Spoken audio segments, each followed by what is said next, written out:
Hello, Makale. Welcome to 90 Plus India's first animated live tuition. Yes, hello, good evening. Good evening, good evening, good evening.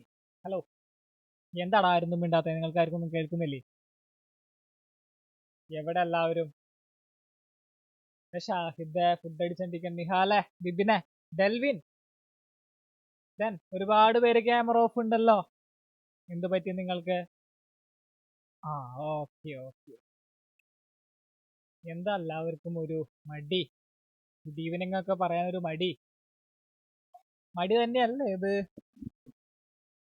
മടി തന്നെയല്ലേ? മടിയാണല്ലോ. ആകെ രണ്ടുപേരുടെ good evening മാത്രം വന്നത് ഒരു type of മടിയല്ലടാ, അല്ലേ?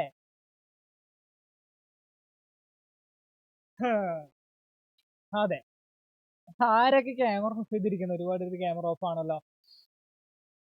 വൈഗ, അധീന, അധീന അധീന അധീരയുടെ ആരായിട്ട് വരും? അനു, ഷാഫിദ്, അവന്തിക, എല്ലാവരും ക്യാമറ ഓൺ ചെയ്ത് വെച്ചേ. എല്ലാവരും ക്യാമറ ഓൺ ചെയ്ത് വെച്ചേ. ജോയലെ, സുഖല്ലടാ നിനക്ക്? ഫാത്തിമ, റുമൈസ, ക്യാമറ ഓൺ ചെയ്ത് വെച്ചേ. ആദ്യ, വിശുദേവ്, കാർത്തികേയൻ, തോമസ്, എല്ലാവരും. റോട്ടിക്സോ, നിന്റെ മുഖം കാണുന്നില്ലടാ.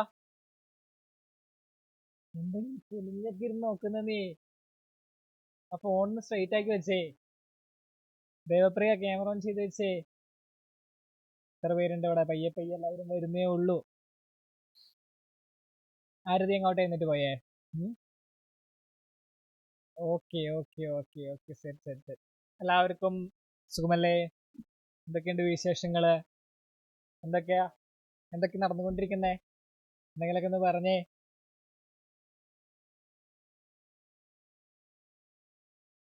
പറയേ, എന്തൊക്കെയുണ്ട് വിശേഷങ്ങൾ നിങ്ങളുടെ സ്കൂളുകളിലും വീടുകളിലും ഒക്കെ? എങ്ങനെയായിട്ട് പോകും? നാളെ ക്ലാസ് ഉണ്ട്. ആ, നല്ല വിശേഷം. നാളെ ക്ലാസ് ഉണ്ട്, സുഖമാണ്. ദെൻ വേറെ എന്തെങ്കിലുമൊക്കെ സ്പെഷ്യലായിട്ട് എന്തെങ്കിലുമൊക്കെ എന്നോട് പറയാനുള്ള കാര്യങ്ങള്? ഇന്ന സംഭവം നടന്നു, ദെൻ വേറെ സംഭവം നടന്നു, ഇത് നടന്നു. നെക്സ്റ്റ് സാറ്റർഡേയും ക്ലാസ് ഉണ്ട്. സുഖമാ? എനിക്ക് സുഖം തന്നെ. നാളെ പിക്ക് എടുക്കാൻ പോകുന്നുണ്ട്. ഫോട്ടോഷൂട്ടിന് പോകുന്നുണ്ടെന്നാ? നാളെയോ? ഓ, ക്യാമറ ഒക്കെ റെന്റിന് എടുത്തിട്ടാണോടാ പോകുന്നേ? Sports day cancelled. അതൊരു നല്ല കാര്യമാണോടാ? ഉമൈസ, ആഗ്നസ്, മൺഡേ ക്ലാസ് ഉണ്ടോ? നമുക്ക് ഇവിടെ ക്ലാസ് ഇല്ല. സന്തോഷായില്ലേ? ഓ, സന്തോഷായില്ലേ? ഇത് എന്തൊരു സന്തോഷ! പഠിക്കാൻ ഇത്രയും കണ്ട മടിയുള്ള ടീംസ് വേറെ എവിടെയെങ്കിലും ഉണ്ടോ? എന്റെ കുഞ്ഞു ദൈവമേ, 1.5 മണിക്കൂർ ക്ലാസ് ഇല്ല എന്ന് പറഞ്ഞപ്പോഴേക്കും എന്തൊരു സന്തോഷം, എന്തൊരു സന്തോഷം, ആനന്ദം, ആഹ്ലാദം, മർമാദിപ്പിൻ അല്ലേ? സെൽവകുമാർ, എന്ത് പറ്റി നീ കിടക്കുന്ന?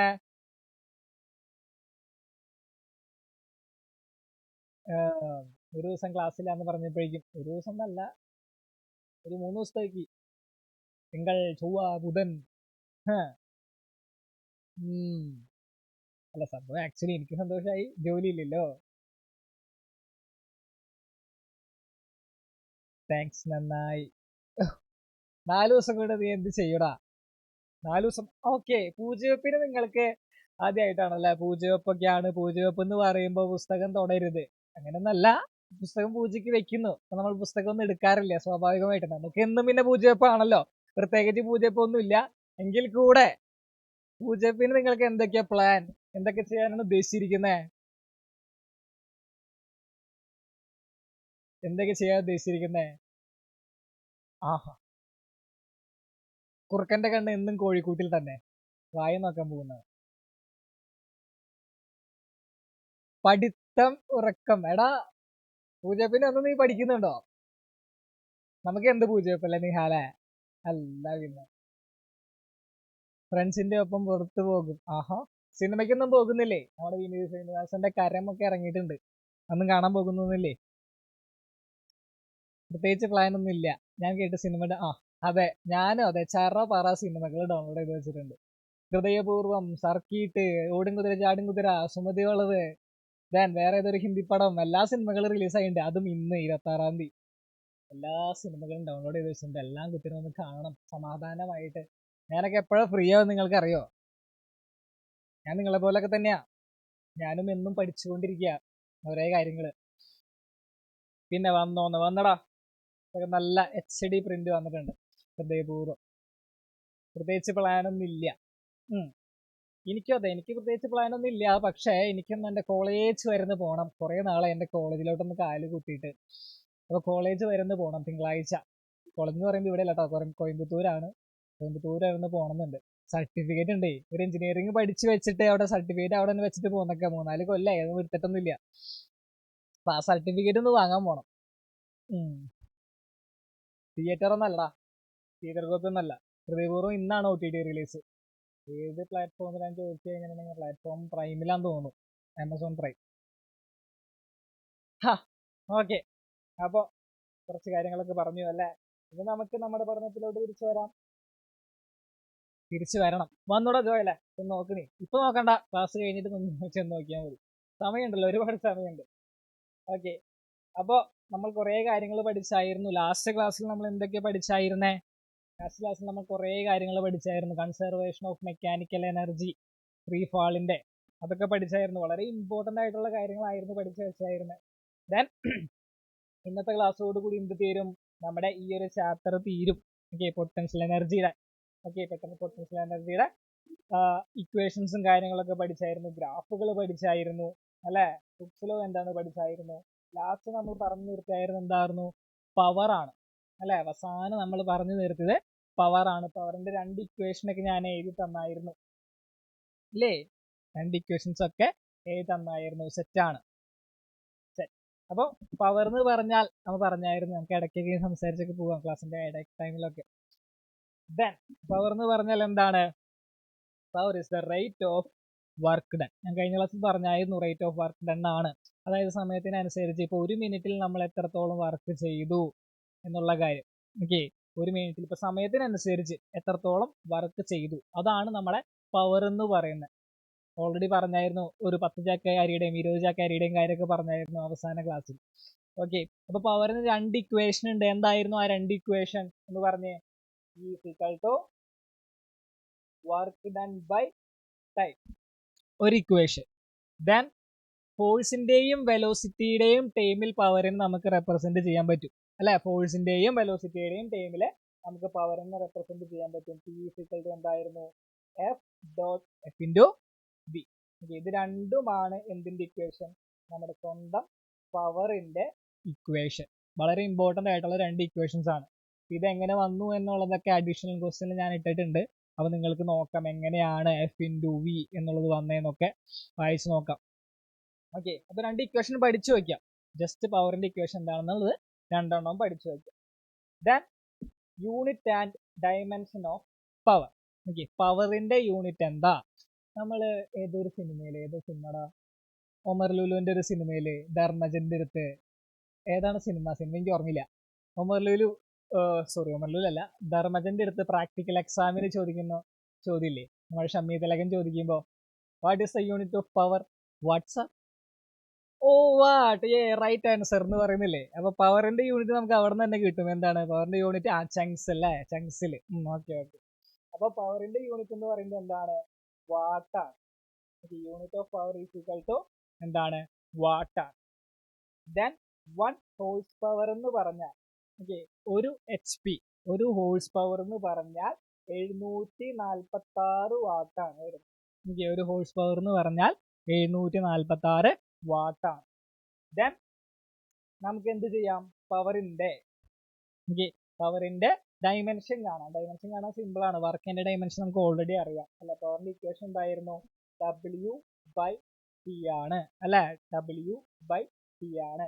എങ്കിൽ ഡയമെൻഷൻ കാണുമ്പോൾ എന്ത് നമ്മൾ സ്ക്വയർ ബ്രാക്കറ്റിൽ ഇടണം. വർക്കിന്റെ ഡയമെൻഷൻ എന്തായിരുന്നു? mL²T⁻2 ആണ്. ഡിവൈഡഡ് ബൈ ടൈമിന്റെ ഡയമെൻഷൻ എന്ന് പറയുന്നത് T ആണ്. നമ്മൾക്ക് എപ്പോഴും എന്താണ് ഡയമെൻഷൻ എഴുതുമ്പോൾ ലീനിയർ ആക്കിയിട്ട് വേണം എഴുതാൻ. ഇതിന് ലീനിയർ ആക്കി എഴുതുമ്പോൾ പവറിന്റെ ഡയമെൻഷൻ എന്ന് പറയുന്നത് P എന്ത് വരും? താഴെയുള്ള ടീനെ മുകളിലോട്ട് കൊണ്ടുപോകുമ്പോൾ T ഇൻവേഴ്സ് വരും അല്ലെ. അപ്പോൾ mL² square T raise to -3. ഇതാണ് പവറിന്റെ ഡയമെൻഷൻ എന്ന് പറയുന്നത്. അപ്പൊ യൂണിറ്റ് ഓഫ് പവറും കിട്ടി, ഡയമെൻഷൻ ഓഫ് പവറും കിട്ടി. ഡയമെൻഷൻ ഓഫ് പവർ പ്രൂവ് ചെയ്യാനൊന്നും ചോദിക്കില്ല, ഡയറക്റ്റ്ലി എഴുതാനൊക്കെ പറയുള്ളൂ. Write the unit of power and dimension ഇങ്ങനെ ഡയറക്റ്റ്ലി ചോദിക്കുള്ളൂ. നമുക്ക് ഈസി ആയിട്ട് ഏതെങ്കിലും ഒന്നിന്റെ, ഇപ്പോൾ വർക്ക് എന്ന് പറഞ്ഞ ക്വാണ്ടിറ്റിയുടെ ഡയമെൻഷൻ കണ്ടെത്തി കഴിഞ്ഞിട്ടുണ്ടെങ്കിൽ പവറിന്റെ ഡയമെൻഷനും കണ്ടെത്താൻ എളുപ്പമാണ് അല്ലെ. വർക്ക് ബൈ ടൈം ആണ് പവർ എന്ന് പറയുന്നത്. അപ്പോൾ വർക്കിന്റെ ഡയമെൻഷൻ എഴുതി താഴെ ടൈമിന്റെ ഡയമെൻഷൻ എഴുതി നമുക്ക് സിമ്പിൾ ആയിട്ട് എഴുതാം. ഓക്കെ, അത്രേ ഉള്ളൂ, എഴുതിയെടുത്തോളൂ.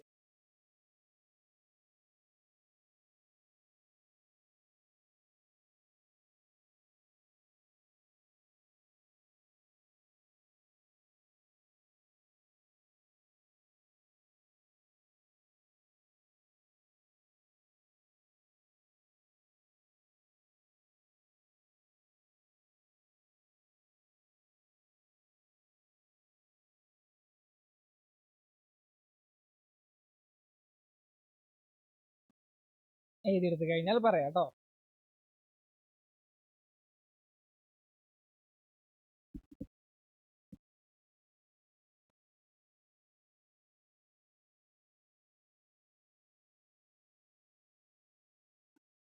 എഴുതി കഴിഞ്ഞു. Okay, set. ദെൻ അടുത്തതൊരു ചോദ്യമാണ്. ഓക്കെ, ഒരു ചോദ്യമാണ്, ഈ പവറിനെ സംബന്ധിച്ചിട്ടുള്ള ഒരു ചോദ്യമാണ് ചോദിച്ചിരിക്കുന്നത്. ഓക്കെ, പവർ കണ്ടെത്തണം.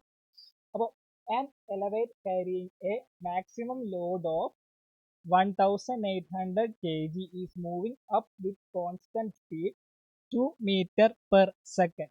Okay, the frictional force opposing the motion is 4000 Newton. Then determine the minimum power delivered by the motor to the elevator. Okay, അപ്പോൾ elevator express your above answer in horse power. ഒന്നുമില്ല, elevator എന്ന് പറഞ്ഞാൽ നമുക്കറിയാം lift. Okay, lift ആയിട്ട് കണക്കാക്കാം. ലിഫ്റ്റോ മുകളിലോട്ട് ഒരു സാധനം ഉയർത്തുന്ന ഒരു, മുകളിലോട്ട് പോകുന്ന ഒരു വസ്തു. ഓക്കെ, അപ്പൊ അത് എത്ര സ്പീഡിലാണ് പോകുന്നത്? 2 മീറ്റർ പെർ സെക്കൻഡിലാണ് പോകുന്നത്. എങ്ങനെയാണ് പോകുന്നത്? അതിൽ 1800 കിലോ ലോഡ് ഉണ്ട്. ഇതാണ് മുകളിലോട്ട് പോകുന്ന സാധനം എന്ന് വിചാരിക്കാം. ഇതിലിരിക്കുന്ന ലോഡ് എത്രയാണ്? ഇതിൽ ഈ ലോഡാണ് ഇരിക്കുന്നത്. ഓക്കെ, ഈ ലോഡാണ് ഇരിക്കുന്നത്. ഈ ലോഡിൽ മൊത്തം 1800 കിലോ ആണ് ലോഡ് വരുന്നത്. Okay, 1800 kilo. താഴോട്ട് എന്തുണ്ട്? mg വെയിറ്റ് ഉണ്ട് അല്ലേ. അപ്പോൾ ഇതിന്റെ കിലോ ആണ് എന്ത് പറയുന്നത്? 1800 എന്ന് പറയുന്നത്. അപ്പോൾ ഇതിന്റെ വെയിറ്റ് പറയുകയാണെന്നുണ്ടെങ്കിൽ എന്തായിരിക്കും? 1800 കിലോ അതിന്റെ മാസാണ്, നമുക്ക് വേണ്ടത് വെയിറ്റ് ആണ്. അപ്പോൾ വെയിറ്റ് കണ്ടുപിടിക്കാനായിട്ട് mg എന്ന് പറയുമ്പോൾ എന്ത് വരും? 18,000 into 1800 into 10. അപ്പൊ നമുക്ക് എത്ര കിട്ടും? 18,000 ന്യൂട്ടൺ കിട്ടും. അപ്പൊ ഇതിന്റെ വെയിറ്റ് എന്ന് പറയുന്നത്, ഓക്കെ, ആ ലോഡിന്റെ വെയിറ്റ് എന്ന് പറയുന്നത് എത്രയാണ്? 18,000 ന്യൂട്ടൺ ആണ്. ദെൻ ഇത് മുകളിലോട്ടാണ് പോകുന്നത് അല്ലെ. മുകളിലോട്ട് 2 മീറ്റർ പെർ സെക്കൻഡ് സ്പീഡിലാണ് മുകളിലോട്ട് പോകുന്നത്. 2 മീറ്റർ പെർ സെക്കൻഡ് സ്പീഡിലാണ് മുകളിലോട്ട് പോകുന്നത്. ദെൻ അതിന് ഓപ്പോസിറ്റ് ആയിട്ടാണ് ഫ്രിക്ഷണൽ ഫോഴ്സ് ഉണ്ടാകുക അല്ലെ. എപ്പോഴും മോഷൻ ഓപ്പോസിറ്റ് ആയിട്ടാണ് ആരുണ്ടാവത്തുള്ളൂ? Frictional force ഉണ്ടാവത്തുള്ളൂ. അപ്പോൾ മുകളിലോട്ട് പോകുന്ന ഇവന് ഫ്രിക്ഷണൽ ഫോഴ്സ് എത്രയാണ് കിട്ടുന്നത്? 4000 ആണ്. അതെങ്ങോട്ടായിരിക്കും? താഴോട്ട് തന്നെ അല്ലെ. താഴോട്ട് തന്നെയാണ് ഫ്രിക്ഷണൽ ഫോഴ്സ് 4000 ന്യൂട്ടൺ ഉണ്ടാകുക. ഓക്കെ, 4000 ന്യൂട്ടൺ ഉണ്ടാകുക. അപ്പൊ മൊത്തം ഫോഴ്സ് എത്രയായിരിക്കും? ഈ എലവേറ്ററിന് അനുഭവപ്പെടുന്ന മൊത്തം ഫോഴ്സ് എത്രയാ താഴോട്ടുള്ളത്? 18,000 പ്ലസ് 4000, 22,000 വരും. ഓക്കെ, 22,000 വരും. ഈ 22,000 ആണ് മുകളിലോട്ട് ഉയർത്താനായിട്ട് ഈ മോട്ടോർ ശ്രമിക്കുന്നത്. അപ്പൊ ഈ മോട്ടറിന് എത്ര പവർ ആവശ്യം വരുമെന്ന് കണ്ടെത്തണം. അത്രേ ഉള്ളൂ. സിമ്പിൾ ആയിട്ട് നമ്മൾ ഫോഴ്സ് കണ്ടുപിടിച്ചു അല്ലെ. F എത്രയാണ്? 18,000 പ്ലസ് 4,000 22,000 ന്യൂട്ടൺ. ഓക്കെ, 22,000 ന്യൂട്ടൺ കിട്ടി. ദെൻ പവറാണ് കണ്ടുപിടിക്കേണ്ടത്. പവറിന്റെ ഇക്വേഷൻ നമുക്കറിയാം എന്താണ്? P force into velocity. Force എത്രയാണ്? 22,000 ഇൻറ്റു വെലോസിറ്റി എത്രയാണ്? 2 മീറ്റർ പെർ സെക്കൻഡ്. അപ്പോൾ മൊത്തം പവർ എത്ര കിട്ടും? 44,000 അല്ലേ. യൂണിറ്റ് ഇട്ട് കൊടുത്തു വാട്ടിൽ. ഓക്കെ, യൂണിറ്റ് ഇട്ട് കൊടുത്തു വാട്ടിൽ. ആൻസർ കഴിഞ്ഞോ? ഇല്ല, ആൻസർ കഴിഞ്ഞിട്ടില്ല. എന്താ ചോദിച്ചിരിക്കുന്ന ക്വസ്റ്റ്യനിലെ express your above answer in horse power. Horse പവറിൽ റെപ്രസെന്റ് ചെയ്യാനാണ് പറഞ്ഞിരിക്കുന്നത്. 1 HP എന്ന് പറയുന്നത് എത്രയാണ്? 746 വാട്ടാണ്. 1 ഹോഴ്സ് പവർ എന്ന് പറയുന്നത് 746 വാട്ടാണ്.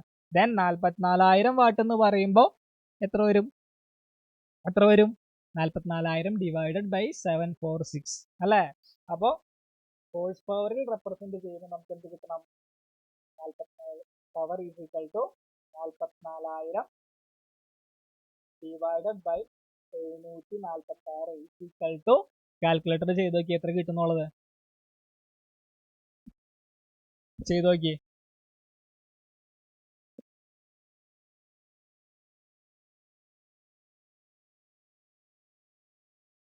എത്ര കിട്ടും?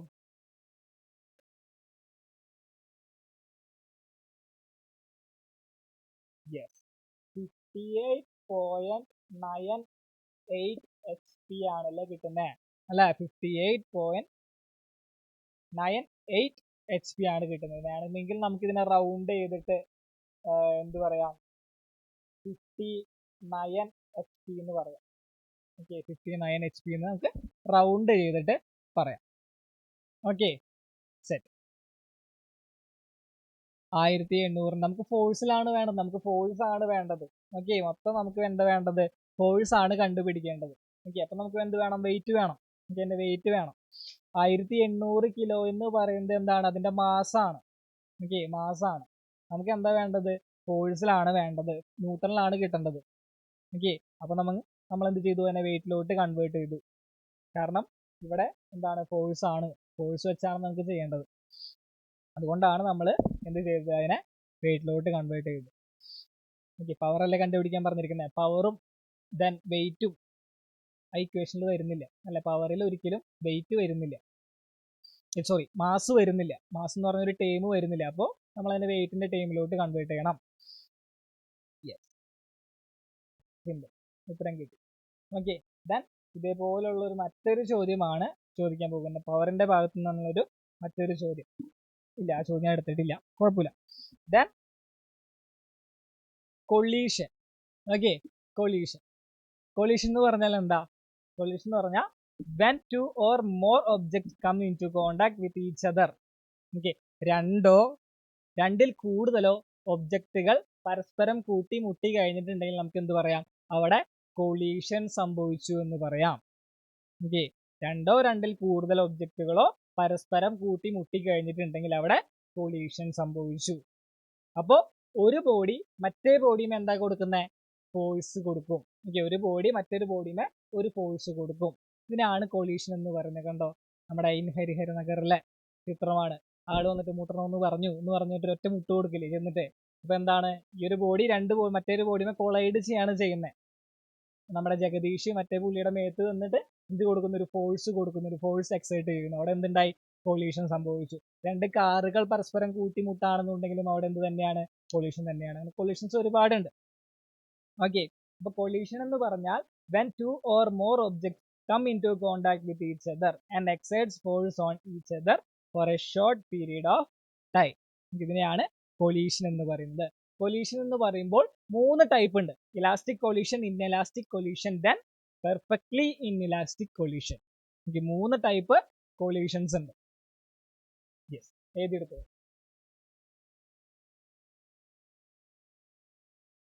ദെൻ ഈ കൊളീഷനെ ബേസ് ചെയ്തിട്ടുള്ള ഏതൊക്കെ ഗെയിംസ് നിങ്ങൾക്കറിയാം?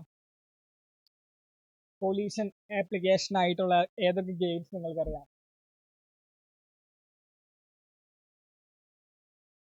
ഫുട്ബോൾ, എല്ലാവരും പരസ്പരം കൂട്ടിമുട്ടുന്നത് തന്നെയുണ്ട്.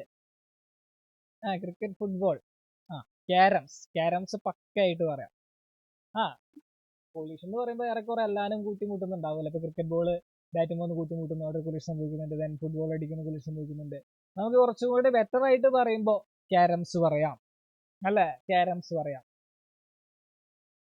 ഒരു മിനിറ്റ്, ബില്യാർഡ്സും പറയാം. ബില്യാർഡ്സ് എന്ന് പറഞ്ഞാൽ എന്താ? ഞാൻ തന്നെ കളിക്കുന്നതാണ് കേട്ടോ. വലിയൊരു പ്ലെയർ ആണ് ഞാൻ. സ്വയം തന്നെ പോയിട്ടൊന്നുമല്ല, കളിക്കാറില്ല കേട്ടോ, വേറെ കാര്യം. എങ്കിലും ബില്യാർഡ്സ് എന്ന് പറഞ്ഞാൽ ഇങ്ങനെ കുറച്ച് ബോളൊക്കെ വെച്ചിട്ട് നമ്മിങ്ങനെ തട്ടുന്നതാണ്. ഭയങ്കര റിച്ചസ് ആയിട്ടുള്ള വളരെ പൈസ ഉള്ള ആൾക്കാർ കളിക്കുന്ന ഒരു ഗെയിം, ഭയങ്കര എമൗണ്ട് ആണ് കളിക്കുമ്പോൾ കിട്ടുന്നത്. ഓക്കെ, അപ്പോൾ 2 ഗെയിംസ് നമുക്ക് എക്സ്ട്രാ ജസ്റ്റ് ഒരു നോളജിന് വേണ്ടി പറഞ്ഞു എന്ന് മാത്രം. ഓക്കെ, യെസ്, എഴുതി കഴിഞ്ഞില്ല, എഴുതിക്കോ.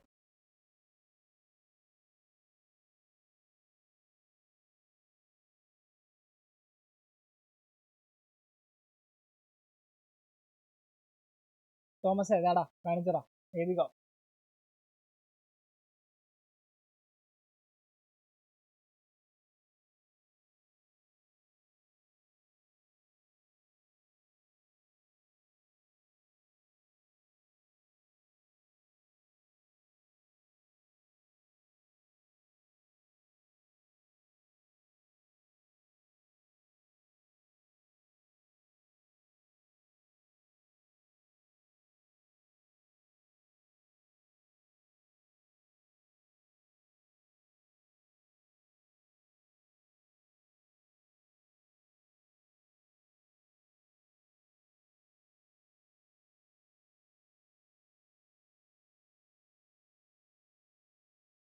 ഓക്കെ, എഴുതി കഴിഞ്ഞു.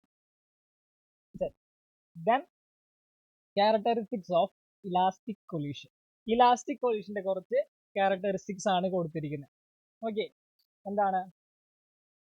Momentum is conserve. Okay, elastic കൊല്യൂഷനിൽ ആര് കൺസേർവ്ഡ് ആണ്?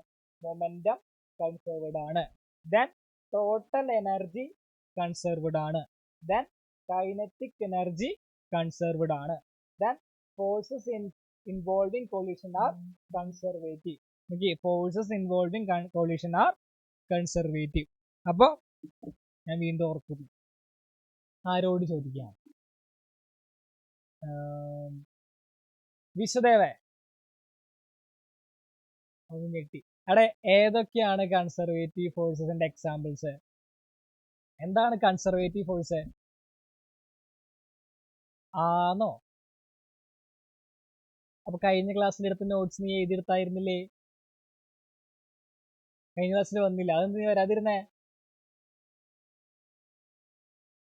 കഴിഞ്ഞ ക്ലാസ്സിൽ നീ എന്താ വന്നതെന്ന് എനിക്ക് അറിയില്ലേ? വരാണ്ടിരുന്നതെന്ന് എനിക്ക് അറിയില്ലേ? എനിക്ക് ഓർമ്മയില്ല. നിന്റെ തൊട്ടടുത്ത് ആരെങ്കിലും ഉണ്ടെങ്കിൽ എന്നെ വിളിച്ചേ, അമ്മയോ അച്ഛനോ ആരെങ്കിലും ഉണ്ടെങ്കിൽ വിളിച്ചേ, ഞാൻ അവരോട് ചോദിക്കട്ടെ. നിനക്കല്ലേ ഓർമ്മയില്ലാത്തുള്ളൂ. വിളിക്കടാ, ക്യാമറ ഓഫ് ചെയ്ത് പോവാതെ. ഇതേപോലെ ഓർമ്മയില്ലാതെ ആരെങ്കിലും ഉണ്ടോ? ഞാൻ കഴിഞ്ഞ ക്ലാസ്സിൽ വരാത്തതിന് കാരണം എനിക്ക് തന്നെ അറിഞ്ഞുകൂടാന്ന് ഓർമ്മയില്ലാത്തവര്? നീ ക്യാമറ ഓൺ ചെയ്ത വിശ്വദേവ.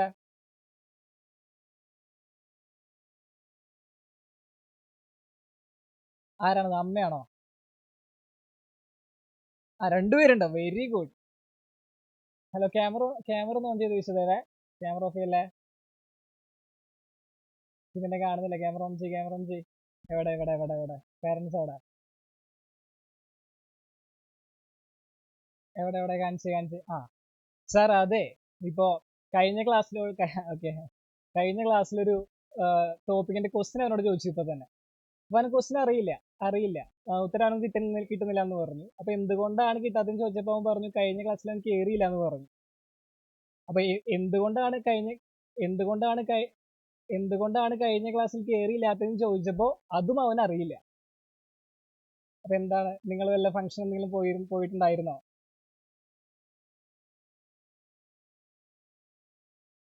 ഓക്കെ ഓക്കെ അപ്പൊ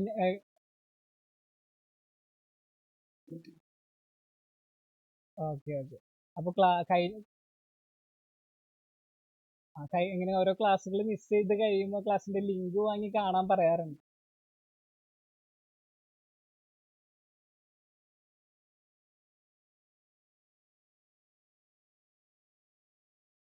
ഓക്കെ ഓക്കെ ഓക്കെ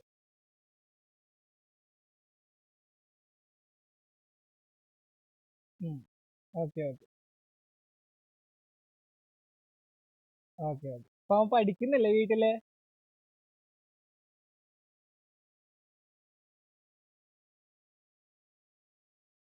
അതെ ഓക്കെ ഓക്കെ നോട്ട്സ് കംപ്ലീറ്റ് അല്ലാന്നുണ്ട്. ആ ഓക്കെ വിശ്വദേവേ, നോട്ട്സ് കംപ്ലീറ്റ് നോട്ട്സ് കംപ്ലീറ്റ് ആക്കൂല നീ ഇനി സമയം കിട്ടുമ്പോ? ആ ഓക്കെ ഓക്കെ. ഇതേപോലെ ഇപ്പൊ ഇസ്രീവിനെ പിടിച്ചപ്പോഴാണ് ഇപ്പൊ കാര്യം വീട്. ഇതേപോലെ ആരെങ്കിലും ഇതേപോലെ നോട്ട്സ് എങ്കിലും കംപ്ലീറ്റ് ആക്കാതിരിക്കുന്നുണ്ടോ? അടുത്ത ആരാ? തോമസേ പറഞ്ഞടാ.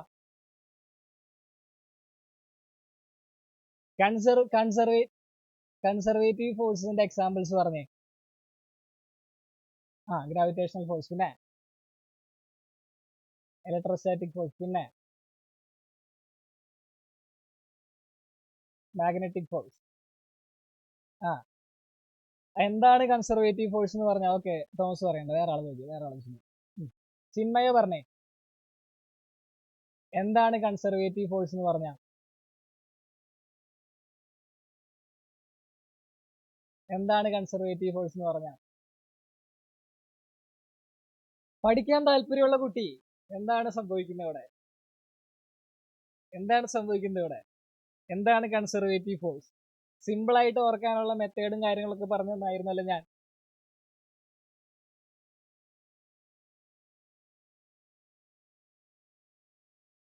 അറിയില്ല. ഇനി മുതൽ ഞാൻ ഇങ്ങനെ ഓരോരുത്തരെ വിളിച്ച് ചോദ്യം ചോദിക്കുമ്പോൾ 10 വട്ടം ഇമ്പോസിഷൻ വെച്ച് തരണം. അത് നിങ്ങൾ പഠിക്കില്ല. ഇനീഷ്യൽ ആൻഡ് ഫൈനൽ പൊസിഷനെ മാത്രം ഡിപ്പെൻഡ് ചെയ്തിരിക്കും. അതിന്റെ പാത്തിനെ ഡിപ്പെൻഡ് ചെയ്യാത്ത ഫോഴ്സസ് ആണ് എന്ത് പറയുന്നത്? കൺസർവേറ്റീവ് ഫോഴ്സുകൾ എന്ന് പറയുന്നത്. ഓക്കെ, ഞാൻ കഴിഞ്ഞ തവണ പറഞ്ഞായിരുന്നു, നിങ്ങൾ വീട്ടിൽ നിന്ന് സ്കൂളിലോട്ട് പോകുന്നു, ടീച്ചർ നിങ്ങളോട് ചോദിക്കുന്നേ അമ്മാമ്മയുടെ കട അതന്നെ ജോയലെ. പഠിക്കുന്നില്ല നിങ്ങൾ. ഇപ്പൊ എന്റെ ക്ലാസ്സിൽ കയറുന്ന സമയത്ത് തൊട്ട് മുന്നെടുത്ത ക്ലാസ് ഏതാണോ, അതിന്റെ നോട്ട്സ് എന്താണോ, അതൊക്കെ ഒരു തവണയെങ്കിലും വായിച്ചു നോക്കിയതിന് ശേഷം മാത്രം നിങ്ങൾ ക്ലാസ്സിൽ കയറാൻ ശ്രമിക്കുക. അല്ലാതെ ഇപ്പോ ഞാൻ ഇന്ന് എടുക്കുന്ന ടോപ്പിക് കഴിഞ്ഞ ക്ലാസ്സുമായി ബന്ധപ്പെട്ട ടോപ്പിക് ആണെന്നുണ്ടെങ്കിൽ നിങ്ങൾ അത് പഠിച്ചിട്ടില്ല, നിങ്ങൾക്ക് അതറിയില്ല, ഞാനത് വീണ്ടും എക്സ്പ്ലെയിൻ ചെയ്യുന്നുമില്ല എങ്കിൽ നിങ്ങൾക്ക് എങ്ങനെയാണ് ഇന്ന് എടുക്കുന്ന ടോപ്പിക് പക്കയായിട്ട് പെർഫെക്റ്റ്ലി മനസ്സിലാക്കാൻ പറ്റുക? എങ്ങനെയാ പറ്റുക? ഒരാൾക്കും പറ്റില്ല. അത്രയും കഴിവുള്ള, അത്രയും ബുദ്ധിയുള്ള ഒരാൾ ഇവിടെ ഉണ്ടെന്ന് ഞാൻ ഒരിക്കലും വിശ്വസിക്കുന്നില്ല. ഈവൻ ഞാനായാൽ പോലും അത്ര ബുദ്ധി എനിക്കില്ല, ഞാൻ സമ്മതിച്ചു തരും. ഈ ചാപ്റ്ററിന്റെ വെയിറ്റേജ് പറയാവുന്ന, ഈ ചാപ്റ്ററിന് 7 മാർക്കിന് ക്വസ്റ്റ്യൻസ് വരും ഈ ചാപ്റ്ററിൽ നിന്ന്. വളരെ ഇമ്പോർട്ടന്റ് ആയിട്ടുള്ള ചാപ്റ്റർ ആണ്. ഓക്കെ, ദെൻ അടുത്തത് എന്താ? Characteristics of inelastic collision. Okay, inelastic കൊളീഷന്റെ ക്യാരക്ടറിസ്റ്റിക്സ് ആണ്. ഇവിടെയും എന്ത് തന്നെ? മൊമെന്റം കൺസേർവ്ഡ് ആണ്. ഓക്കെ, മൊമെന്റം എന്ന് പറയുന്ന ടേം കൺസേർവ്ഡ് ആണ്. അപ്പൊ നമുക്കൊരു ഇമ്പോർട്ടന്റ് ആയിട്ടുള്ള കാര്യം പറയാം. എന്താണ്? മൊമെന്റം എന്ന് പറയുന്ന എല്ലാ ടൈപ്പ് കൊളീഷൻസിലും എന്താണ്? കൺസേർവ്ഡ് ആണ്. Momentum is always conserved. അപ്പോൾ അത് വളരെ ഇമ്പോർട്ടന്റ് ആയിട്ടുള്ള പോയിന്റ് ആണ്. Then total energy is conserved. Total energy conserved ആണ്. Kinetic energy is not conserved. Okay, inelastic കൊളീഷനിലെ കൈനറ്റിക് എനർജി എന്തല്ല? കൺസേർവ്ഡ് അല്ല. Okay, then forces involved are not conservative. Inelastic collision involve ചെയ്തിരിക്കുന്ന ഫോഴ്സുകൾ ഒന്നും എന്തല്ല? കൺസേർവ്ഡ് അല്ല. ഓക്കെ, കൺസർവേറ്റീവ് അല്ല. ഓക്കെ, അപ്പൊ ഈ 4 പോയിന്റ്സും കൂടെ എന്ത് ചെയ്ത് വെക്കുക? എഴുതി വെക്കുക.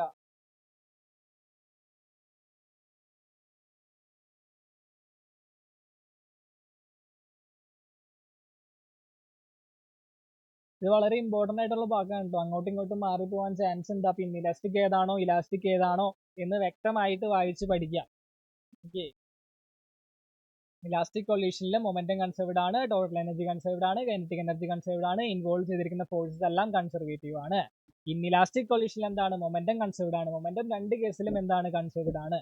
ഇവിടെ ടോട്ടൽ എനർജി കൺസേർവ്ഡ് ആണ്, ദെൻ കൈനറ്റിക് എനർജി കൺസേർവ്ഡ് അല്ല. ഇൻവോൾവ് ചെയ്തിരിക്കുന്ന ഫോഴ്സസ് എന്തല്ല? കൺസർവേറ്റീവ് അല്ല. വീട്ടിൽ ചോർച്ച. എന്താടാ ചോരുന്നേ? മഴ പെയ്യുന്നുണ്ടോ ജോയലെ?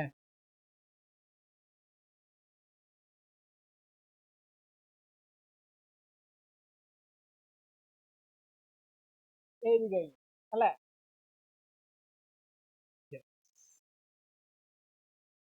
എഴുതി കഴിഞ്ഞു. Then perfectly inelastic collision. Okay, perfectly inelastic collision ആണ് നെക്സ്റ്റ്. ഇത് നിങ്ങൾ കണ്ടിട്ടുണ്ടാവും. എന്താണ്? ഒരു വലിയൊരു മാസമുള്ള ബോഡിയും ഒരു ചെറിയൊരു മാസം ചെന്ന് ഒട്ടിപ്പിടിച്ചിരിക്കുക. ഈ സിമെന്റ് ഒക്കെ തേക്കാനായിട്ട് ചുമരൊക്കെ തേക്കുമ്പോൾ സിമെന്റ് എടുക്കുന്നു, വീശുന്നു, സിമെന്റ് എടുക്കുന്നു, വീശുന്നു, സിമെന്റ് എടുക്കുന്നു, വീശുന്നു.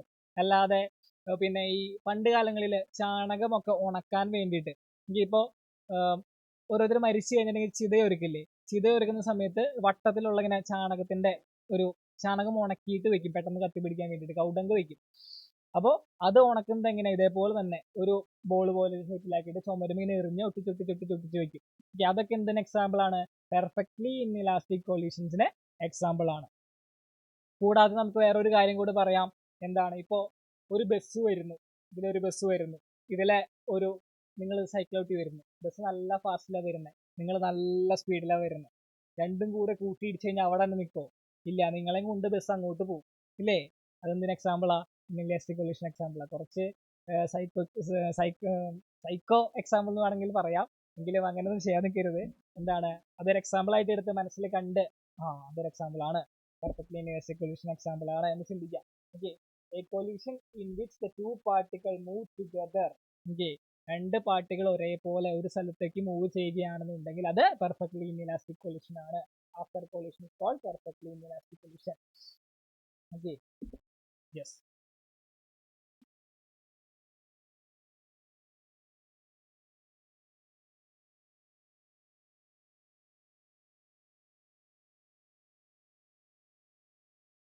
അദീന, റോട്രിക്സ്, വിസ്മയ, ആൽബിൻ, നിജിൽ, അനു, ബേസിൽ, അമേയ.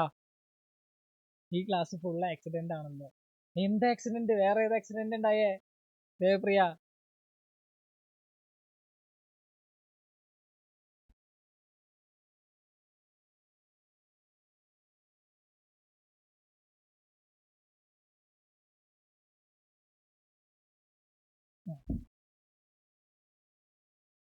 ഓക്കെ, ഏത് കഴിഞ്ഞു. ദെൻ കൊളീഷനെ ബേസ് ചെയ്തിട്ടുള്ള, ഇലാസ്റ്റിക് കൊളീഷനെ ബേസ് ചെയ്തിട്ടുള്ള രണ്ട് ഡെറിവേഷൻ ആണ്, വളരെ ഇമ്പോർട്ടന്റ് ആയിട്ടുള്ള രണ്ട് ഡെറിവേഷൻ ആണ് ഇനി നോക്കാൻ പോകുന്നത്. രണ്ട് ഡെറിവേഷൻ കൂടെ കഴിഞ്ഞ് കഴിഞ്ഞിട്ടുണ്ടെങ്കിൽ ഈ 5th ചാപ്റ്റർ കംപ്ലീറ്റ് ആയി. ഓക്കെ, 5th ചാപ്റ്റർ കംപ്ലീറ്റ് ആയി. കുറച്ച് വലിയ ഡെറിവേഷൻ ആണ്, ഒരു 11 സ്റ്റെപ്പ് ഒക്കെ ഉള്ള ഒരു ഡെറിവേഷൻ ആണ്. നന്നായിട്ട് ശ്രദ്ധിച്ചിരിക്കുകയാണെന്നുണ്ടെങ്കിൽ ആ ഫ്ലോയിലെ നിങ്ങൾക്ക് മനസ്സിലാകും, പെർഫെക്റ്റ്ലി നിങ്ങൾക്ക് മനസ്സിലാകും. നന്നായിട്ട് ശ്രദ്ധിച്ചിരിക്കുക, ഓരോ ടേംസും എങ്ങനെയാണ് എടുത്തിരിക്കുന്നത് എന്നുള്ള കാര്യങ്ങളൊക്കെ നന്നായിട്ട് ശ്രദ്ധിച്ചിരിക്കുക. സിമ്പിൾ ആണ്. രണ്ടാമത്തെ ഡെറിവേഷൻ ചിത്രം വരയ്ക്കാൻ പഠിക്കൽ മാത്രമേ ഉള്ളൂ, അത് വളരെ എളുപ്പമാണ്. 4 സ്റ്റെപ്പിൽ ആ കാര്യം കഴിഞ്ഞു. ഓക്കെ, അതോടുകൂടി നമ്മുടെ ഈ ചാപ്റ്റർ കഴിഞ്ഞു, 5th ചാപ്റ്റർ കഴിയുകയാണ്. 7 മാർക്കിന്റെ ചാപ്റ്റർ ആണ്, വളരെ ഇമ്പോർട്ടന്റ് ആയിട്ടുള്ള ചാപ്റ്റർ ആണ്. ന്യൂസ് ചാപ്റ്റർ എന്തായാലും സ്റ്റാർട്ട് ചെയ്യും ഇന്ന് തന്നെ. ഓക്കെ, അപ്പോൾ ഇലാസ്റ്റിക് കൊളീഷൻ ഇൻ 1 ഡയമെൻഷൻ ആണ് നമ്മൾ നോക്കാൻ പോകുന്നത്. Elastic collision in 1 dimension. അപ്പോൾ ഇവിടെ രണ്ട് ബോഡീസ് കൊടുത്തിട്ടുണ്ട്, ചിത്രം നോക്കുക.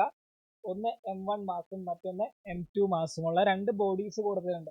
രണ്ടും എന്തിലാണ് ഇരിക്കുന്നത്? രണ്ടും മൂവിങ് കണ്ടീഷനിലാണ്. ഓക്കെ, M1ന്റെ വെലോസിറ്റി ആണ് U1 എന്ന് കൊടുത്തിരിക്കുന്നത്, M2ന്റെ വെലോസിറ്റി ആണ് U2 എന്ന് കൊടുത്തിരിക്കുന്നത്. രണ്ടും മൂവിങ് കണ്ടീഷനിലാണ്.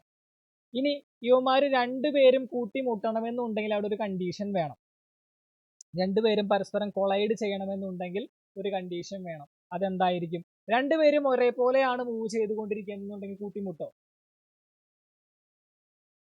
M1ന്റെ വെലോസിറ്റിയും M2ന്റെ വെലോസിറ്റിയും സെയിം വെലോസിറ്റിയാണ് എങ്കിൽ രണ്ടുപേരും ഒരേപോലെ ഇങ്ങനെ പോയിക്കൊണ്ടിരിക്കും, അല്ലെ? ഒരേപോലെ പോയിക്കൊണ്ടിരിക്കും, കൂട്ടിമുട്ടില്ല. ദെൻ മറ്റൊരു കണ്ടീഷൻ എന്ത് ചിന്തിക്കാം? ഇപ്പോ U2 M2 എന്ന് പറയുന്ന മാസ് വളരെ സ്പീഡിൽ പോയി, പിന്നെ വരുന്നവൻ സ്ലോയിലാണ് വരുന്നത്, കൂട്ടിമുട്ടോ? ഇല്ല, കൂട്ടിമുട്ടില്ല. പിന്നെ എപ്പോഴാണ് കൂട്ടിമുട്ട? U1ന്റെ സ്പീഡ്, ഓക്കെ, M1ന്റെ സ്പീഡ് വെലോസിറ്റി എന്ന് പറയുന്നത് M2നേക്കാളും വലുതാകുമ്പോൾ ഇത് പയ്യെ പോകുന്നു, മറ്റവൻ പിന്നാലെ ഒന്നൊരു ഇടിക്കുന്നു, അതല്ലേ? അപ്പൊ നമുക്കൊരു കണ്ടീഷൻ അപ്ലൈ ചെയ്യാൻ. എന്താണ്? U1ന്റെ സ്പീഡ് എന്ന് പറയുന്നത്, വെലോസിറ്റി എന്ന് പറയുന്നത്, M1ന്റെ വെലോസിറ്റി എന്ന് പറയുന്നത് M2നേക്കാൾ എന്താണ്? കൂടുതലാണ്. ഈ ഒരു കണ്ടീഷനിലാണ് അവിടെ എന്ത് സംഭവിക്കത്തുള്ളൂ? കൊളീഷൻ നടക്കത്തുള്ളൂ. ഓക്കെ, കൊളീഷൻ നടക്കത്തുള്ളൂ. ദെൻ ആഫ്റ്റർ കൊളീഷൻ അതിന്റെ വെലോസിറ്റി V1ഉം ദെൻ V2ഉമായിട്ട് മാറി. ഓക്കെ, ആഫ്റ്റർ കൊളീഷൻ V1ഉം V2 ആയിട്ട് മാറി. ഇനീഷ്യൽ വെലോസിറ്റി എന്ന് പറയുന്നത് U1ഉം U2ഉം, ദെൻ ആഫ്റ്റർ കൊളീഷൻ അതിന്റെ വെലോസിറ്റി എന്ന് പറയുന്നത്, രണ്ട് പാർട്ടികളുടെ വെലോസിറ്റി എന്ന് പറയുന്നത് എന്താണ്? V1ഉം V2ഉം. ഇതാണ് ചിത്രത്തിൽ നിന്ന് മനസ്സിലാക്കാനുള്ള കാര്യം. ഓക്കെ, മനസ്സിലാക്കാനുള്ള കാര്യം. സെറ്റ്. ദെൻ നമുക്ക് ഇതിന്റെ ഇത്തരം കാര്യങ്ങൾ എഴുതിയെടുക്കാൻ, നമുക്ക് ഇതിന്റെ ഡെറിവേഷനിലോട്ട് കടക്കാം. ഓക്കെ,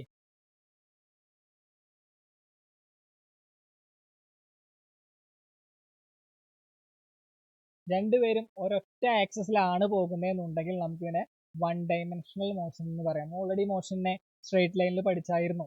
ഒറ്റ ആക്സിസിലാണ് പോകുന്നതെന്നുണ്ടെങ്കിൽ അത് വൺ ഡൈമെൻഷണൽ മോഷൻ ആണ്. ഓൾറെഡി പഠിച്ചിട്ടുള്ള കാര്യമാണ്. ഓക്കെ,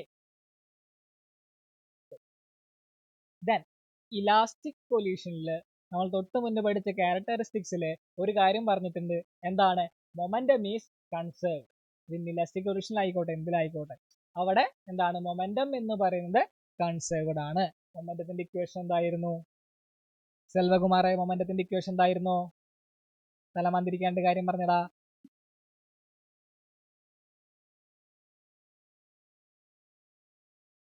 എനിക്കറിയായിരുന്നു. ആ, എം ബി. ഓക്കെ, എം എന്ന് പറഞ്ഞാൽ എന്താ? ബി എന്ന് പറഞ്ഞാൽ എന്താ? ഓക്കെ, ഡയഗ്രാം വരയ്ക്കണം, ഡയഗ്രാം വരയ്ക്കണം, ഡയഗ്രാം വരയ്ക്കണം, ഫിഗർ വരയ്ക്കണം.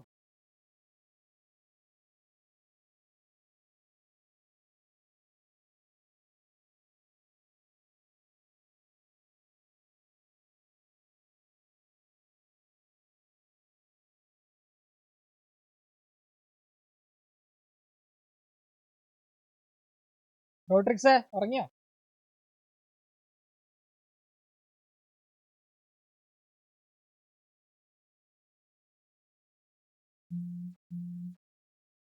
വിസ്മയ, ബേസിൽ, സെറാമറിയം, സെനാമറിയം,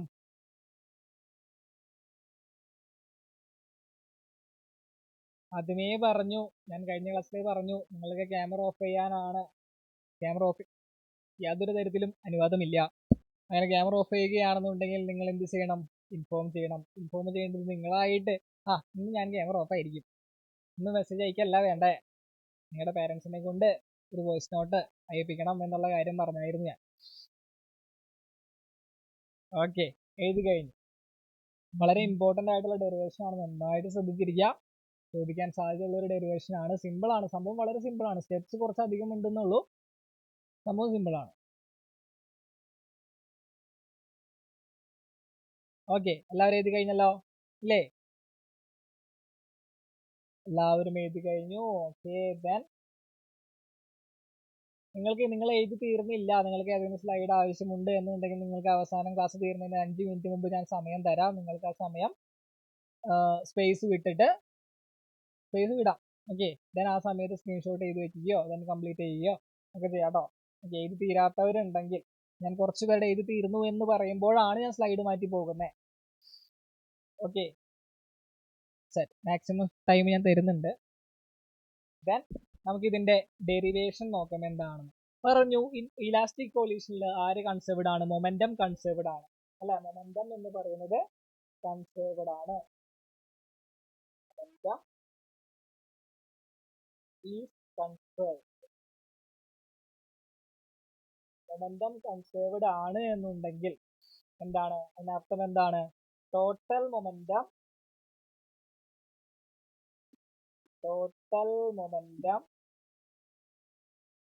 before collision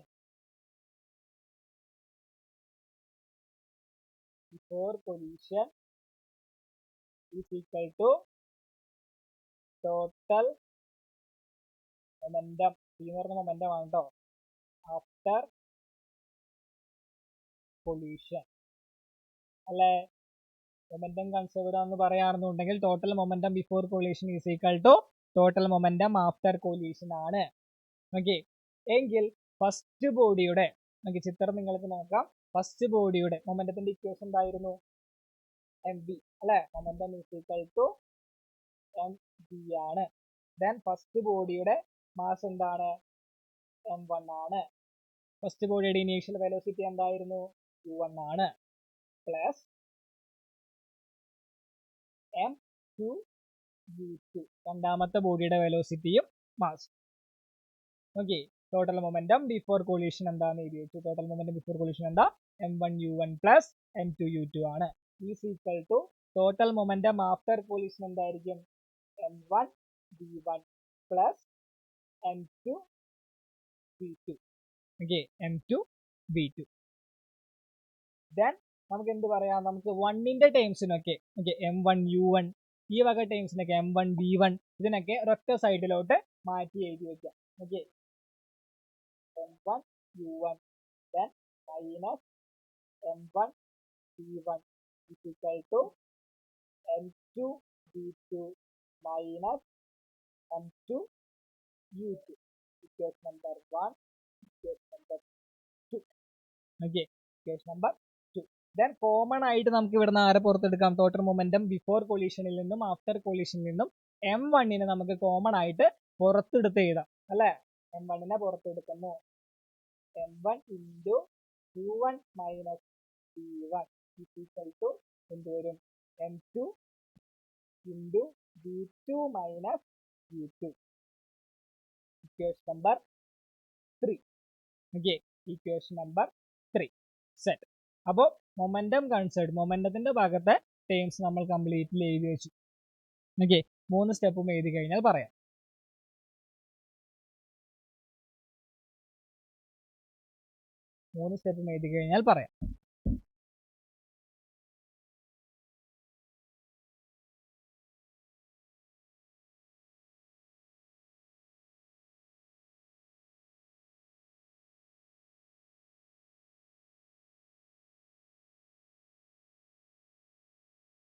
Then നമുക്ക് എന്ത് ചെയ്യാം? കൈനറ്റിക് എനർജിയുടെ കേസിൽ കൈനറ്റിക് എനർജി എന്താ? ഇലാസ്റ്റിക് കൊലീഷനിലെ കൈനറ്റിക് എനർജി എന്താ?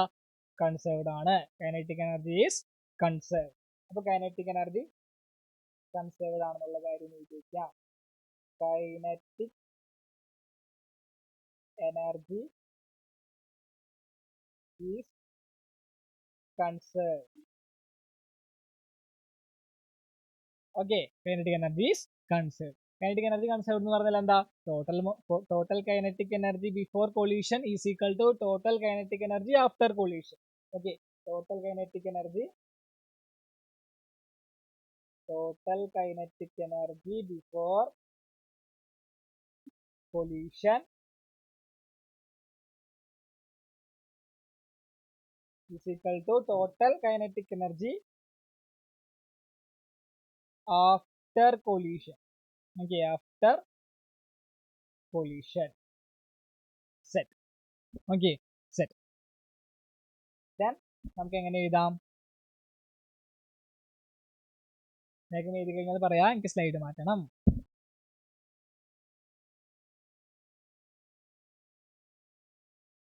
ഒന്നുമില്ല, നിങ്ങൾക്ക് തന്നെ എഴുതാവുന്നുള്ളൂ. Half M1 U1 plus half M2 U2 is equal to half M1 V1 plus half M2 V2.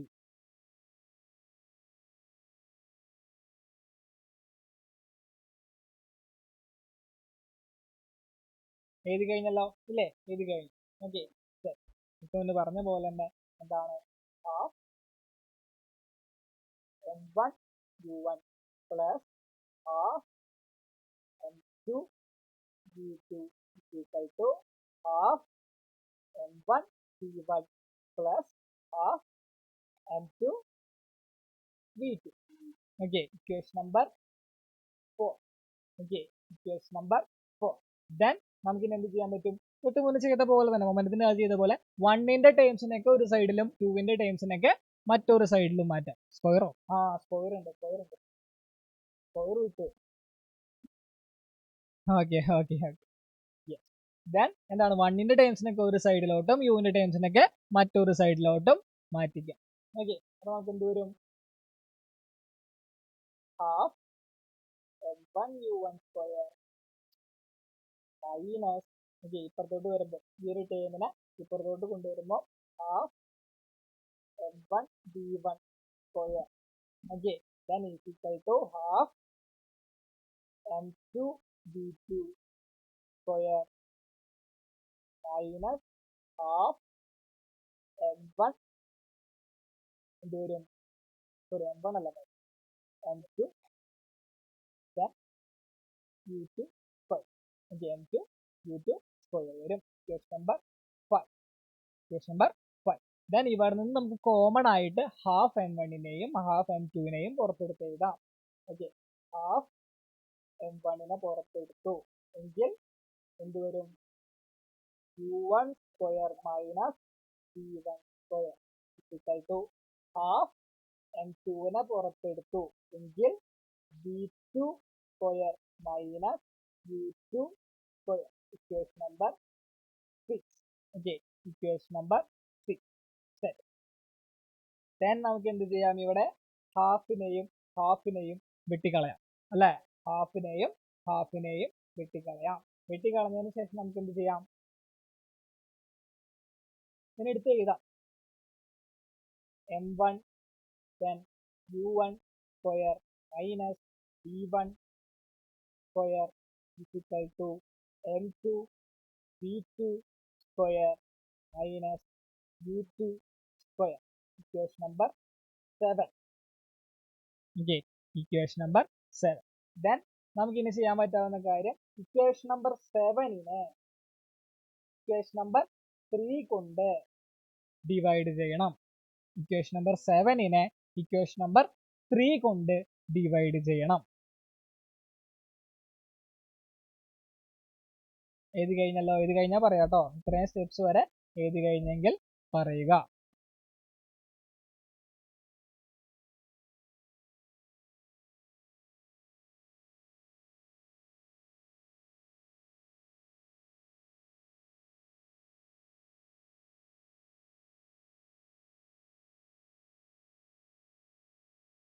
Okay, എഴുതി കഴിഞ്ഞു. ദെൻ നമുക്ക് ഡിവൈഡ് ചെയ്യാം. ഇക്വേഷൻ നമ്പർ 7നെ ഇക്വേഷൻ നമ്പർ 3 കൊണ്ട് നമുക്ക് സിമ്പിൾ ആയിട്ട് ഡിവൈഡ് ചെയ്യാം. ഡിവൈഡ് ചെയ്യുമ്പോൾ എന്ത് വരുന്നുണ്ട് നോക്കിയേ, ഇക്വേഷൻ നമ്പർ 7 എടുത്ത് എഴുതാം. m1 into u1 square minus v1 square equal to m2 into v2 square minus u2 square divided by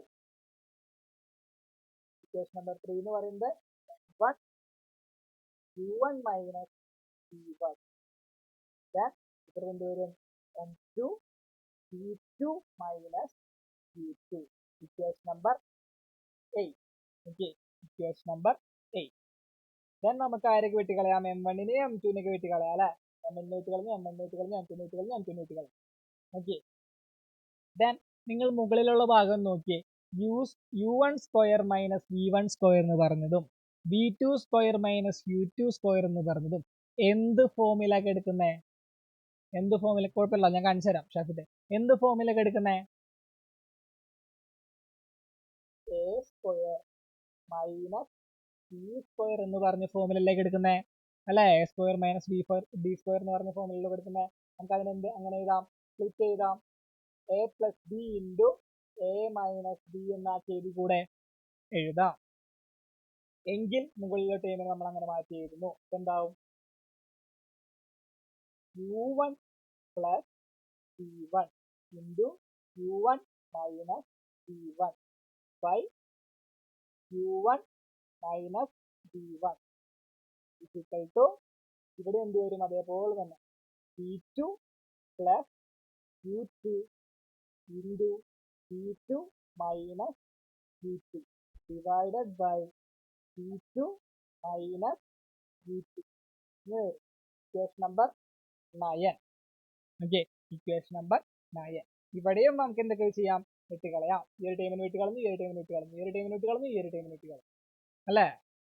then നമുക്ക് എന്ത് കിട്ടും, എങ്ങനെ കിട്ടും, u1 plus b1 equal to b2 plus u2.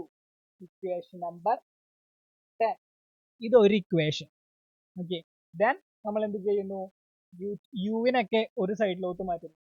അപ്പോൾ u minus u2 equal to എന്ത് വരും, b2 minus b1. Equation number 11. ഇതാണ് elastic കൊലീഷന്റെ equation. Elastic collision in 1 dimension എന്ന് പറയുമ്പോൾ ഇതാണ് അതിന്റെ final equation. Okay, final equation box ആക്കി വെക്കുന്നു.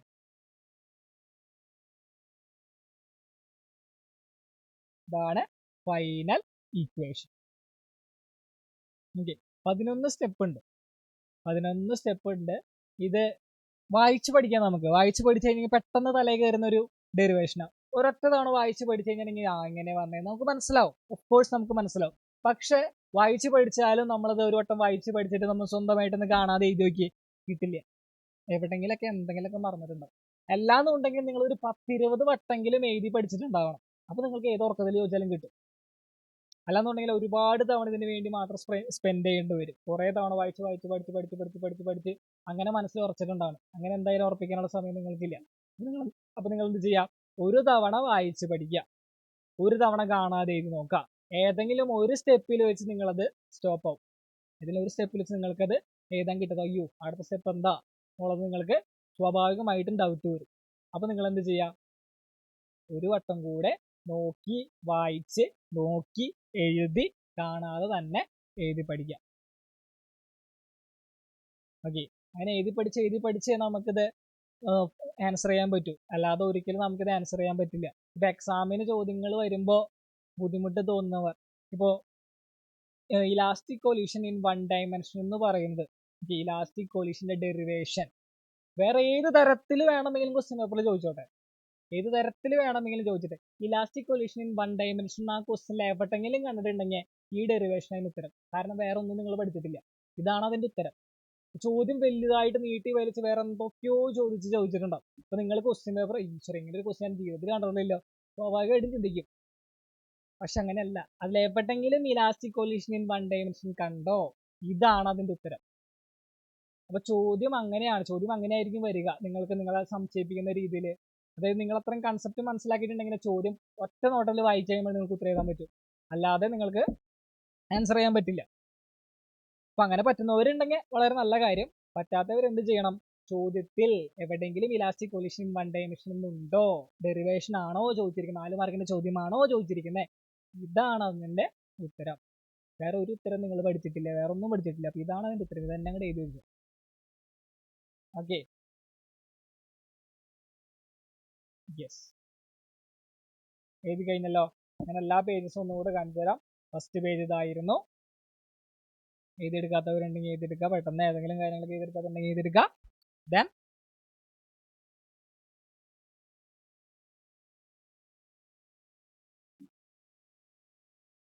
Second page. ഓക്കെ, ആദ്യം നമ്മൾ എന്ത് ചെയ്യുന്നത്? ഈ ഒരു ഡെറിവേഷനിൽ ആദ്യം മൊമെന്റത്തിനെ കൺസേർവ്ഡ് ആക്കുന്നു. ഓക്കെ, മൊമെന്റത്തിനെ കൺസേർവ്ഡ് ആക്കുന്നു. അപ്പോൾ മൊമെന്റത്തിന്റെ ഇക്വേഷൻ കണ്ടുപിടിക്കുന്നു. ദെൻ രണ്ടാമത്തെ കേസ് എന്താ? കൈനറ്റിക് എനർജി കൺസേർവ്ഡ് ആണെന്നുള്ള ക്യാരക്ടറിസ്റ്റിക്സ് യൂസ് ചെയ്തിട്ട് അതിന്റെയും ഇക്വേഷൻ കണ്ടുപിടിക്കുന്നു. ഓക്കെ, ബ്രേക്ക് ഒക്കെ എന്തിനാ? അല്ല, നിങ്ങൾക്ക് ആരാണ് ഈ 1.5 മണിക്കൂറിന്റെ ക്ലാസ് ബ്രേക്ക് തരാറുള്ളത്? 4 ദിവസത്തിന് ബ്രേക്ക് അല്ലടാ. ഞായറാഴ്ച, തിങ്കളാഴ്ച, ചൊവ്വാഴ്ച, ബുധനാഴ്ച. പോരെ അത്, പോരെ സൈമ. ആ 4 ദിവസം നിങ്ങളത്തെ ഒരാളും ഒരു കാര്യം പഠിക്കുന്നു ഞാൻ പറയില്ല, നിങ്ങൾ പഠിക്കണ്ട. എൻ്റെ അമ്മ എങ്ങനെ പറയാറ്, ഞാൻ പൂജപ്പിന്റെ അന്ന് അതുവരെ പുസ്തകം തുറക്കാതിരുന്ന് ഞാൻ പൂജപ്പിന്റെ അന്ന് എന്തോ ഒരു പുസ്തകം കൊണ്ടുപോകണിട്ട് അമ്മ വെക്കടവിടെ, വെക്കി തൊടരുത് നീ അത്. വെക്കി ഇപ്പോഴും ഓർമ്മയുണ്ട് എൻ്റെ അമ്മേൻ്റെ അടുത്ത് പറഞ്ഞത്. പൂജപ്പിന്റെ അന്ന് ആ ഒരു ദിവസം വിട്ടേക്ക്, പോട്ടെ. അതിപ്പോ എവിടെയാണെന്നില്ല, ഇവിടെ അതെ, ഇപ്പൊ നമ്മുടെ ഓഫീസിലാണെങ്കിൽ അതെ, കുറച്ച് കമ്പ്യൂട്ടറും ലാപ്ടോപ്സും ഒക്കെ ഒരുമിച്ച് ഇങ്ങനെ വെച്ച് പൂജയ്ക്ക് വയ്ക്കും. ദെൻ ജിമ്മിലാണെങ്കിൽ അതെ, കുറച്ച് ഡമ്പലും ബാർബലൊക്കെ ഒരുമിച്ച് ഒരു മൂലക്ക് കൂട്ടി വെച്ച് പൂജയ്ക്ക് വയ്ക്കും. എവിടെയാണെങ്കിലും അതെ, ആ ദിവസം ഒന്നും ഉണ്ടാവില്ല, ഫ്രീ ആയിട്ടിരിക്കുക.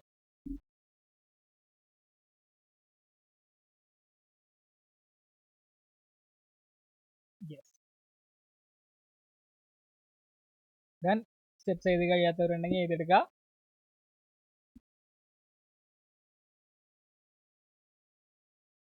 പിന്നെന്താടാ?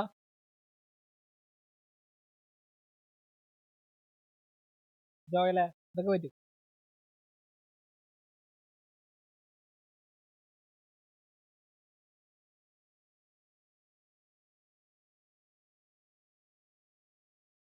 Okay, then last page. Okay, last നിങ്ങൾ എപ്പോഴും നന്നായിട്ട് പഠിക്കാൻ തന്നെ ശ്രമിക്കുക. അപ്പൊ എല്ലാവരും ഞങ്ങളൊക്കെ നിങ്ങളുടെ അടുത്ത് പഠിക്കാൻ പറയുന്നത് ഒരിക്കലും നിങ്ങൾക്ക് ഉപദ്രവം ഉണ്ടാക്കാനാണോ? നിങ്ങൾക്ക് അതിൽ എന്തെങ്കിലും നാശനഷ്ടം ഉണ്ടോ? എന്തെങ്കിലും അപകടം വരാനുണ്ടോ നിങ്ങളുടെ അടുത്ത് പഠിക്കാൻ പറയുന്നതുകൊണ്ട്? ഒരിക്കലും ഇല്ല. എപ്പോഴും നല്ല കാര്യങ്ങളാണ് പറഞ്ഞു തരുന്നത്. പഠിക്കുക എന്നുള്ളത് എപ്പോഴും വളരെ നല്ലൊരു കാര്യമാണ്. ബുദ്ധിമുട്ടുണ്ടാകും. നല്ല കാര്യങ്ങൾക്ക് ഏതൊരു നല്ല കാര്യം നിങ്ങൾ ചെയ്താലും അതിന് നല്ല ബുദ്ധിമുട്ടുണ്ടാവും. ഈസി ആയിട്ട് നിങ്ങൾക്ക് എന്ത് കിട്ടിയാലും അത് ലാസ്റ്റ് ചെയ്യില്ല, ഒരിക്കലും ലാസ്റ്റ് ചെയ്യില്ല.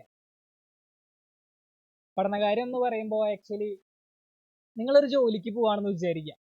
നല്ല ഒരു ഹാർഡ് വർക്ക് ചെയ്യുന്ന ഒരാൾ, നല്ല വെയിലത്തും മഴയത്തൊക്കെ പെയിന്റ് പണിക്ക് പോകുന്ന ഒരാൾ, തേപ്പ് പണിക്ക് പോകുന്ന ഒരാൾ, അവരുടെ കഷ്ടപ്പാടിനെ പറ്റി നിങ്ങൾ ചിന്തിച്ചിട്ടുണ്ടോ? ഇന്ന് കാലത്ത് നമ്മുടെ ക്ലൈമറ്റ് മാറി വരാം. മഴയാണെന്നുണ്ടെങ്കിൽ വെള്ളപ്പൊക്കം, വെയിലാണെന്നുണ്ടെങ്കിൽ തൊലി ഉരിഞ്ഞു പോണ വെയില്. ഇതാണ് ഇപ്പോഴത്തെ സിറ്റുവേഷൻ, ഇപ്പോഴത്തെ ക്ലൈമറ്റ് അതാണ്. അപ്പൊ ഈ ക്ലൈമറ്റിലും കഷ്ടപ്പെട്ട് പണിയെടുക്കുന്ന ഒരുപാട് പേരുണ്ട്. നിങ്ങൾക്ക് അതേപോലെ തന്നെ അത് ആ ജോലിയൊന്നും മോശമാണെന്നല്ല ഞാൻ പറയുന്നത്. നിങ്ങൾക്ക് അതേപോലെ തന്നെ പണിക്ക് പോകണമെന്ന് ആണോ ആഗ്രഹം? പുറത്തേക്ക് പോകുമ്പോൾ സൺസ്ക്രീൻ വാരി പൊത്താതെ പുറത്ത് പോകുന്നവരാരൊക്കെ ഉണ്ടാവും ഇവിടെ? ഇല്ലേ? ഞാൻ ഉണ്ടായിരുന്നെന്ന് പറയും. ഓഫ് കോഴ്സ്, ഓക്കെ, സമ്മതിച്ചു. പക്ഷെ സൺസ്ക്രീൻ ഒക്കെ വേണ്ടി വരും ഇനി മുതൽ. കാലഘട്ടം അങ്ങനെയാണ്. ഹാൻഡ് റൈസ് ചെയ്യുന്നുണ്ട്. ഓക്കെ, സമ്മതിച്ചു. ഞാനും ഇടാറില്ലടാ, ഞാനും ഇടാറില്ല. പക്ഷെ നല്ല വെയിലുള്ള സമയത്ത്, നല്ല ചുട്ട വെയിലുള്ള സമയത്ത് ടാൻ അടിച്ച് കരിവാളിച്ച് പോയി എന്ന് കേൾക്കാത്തവരാരെങ്കിലും ഉണ്ടോ?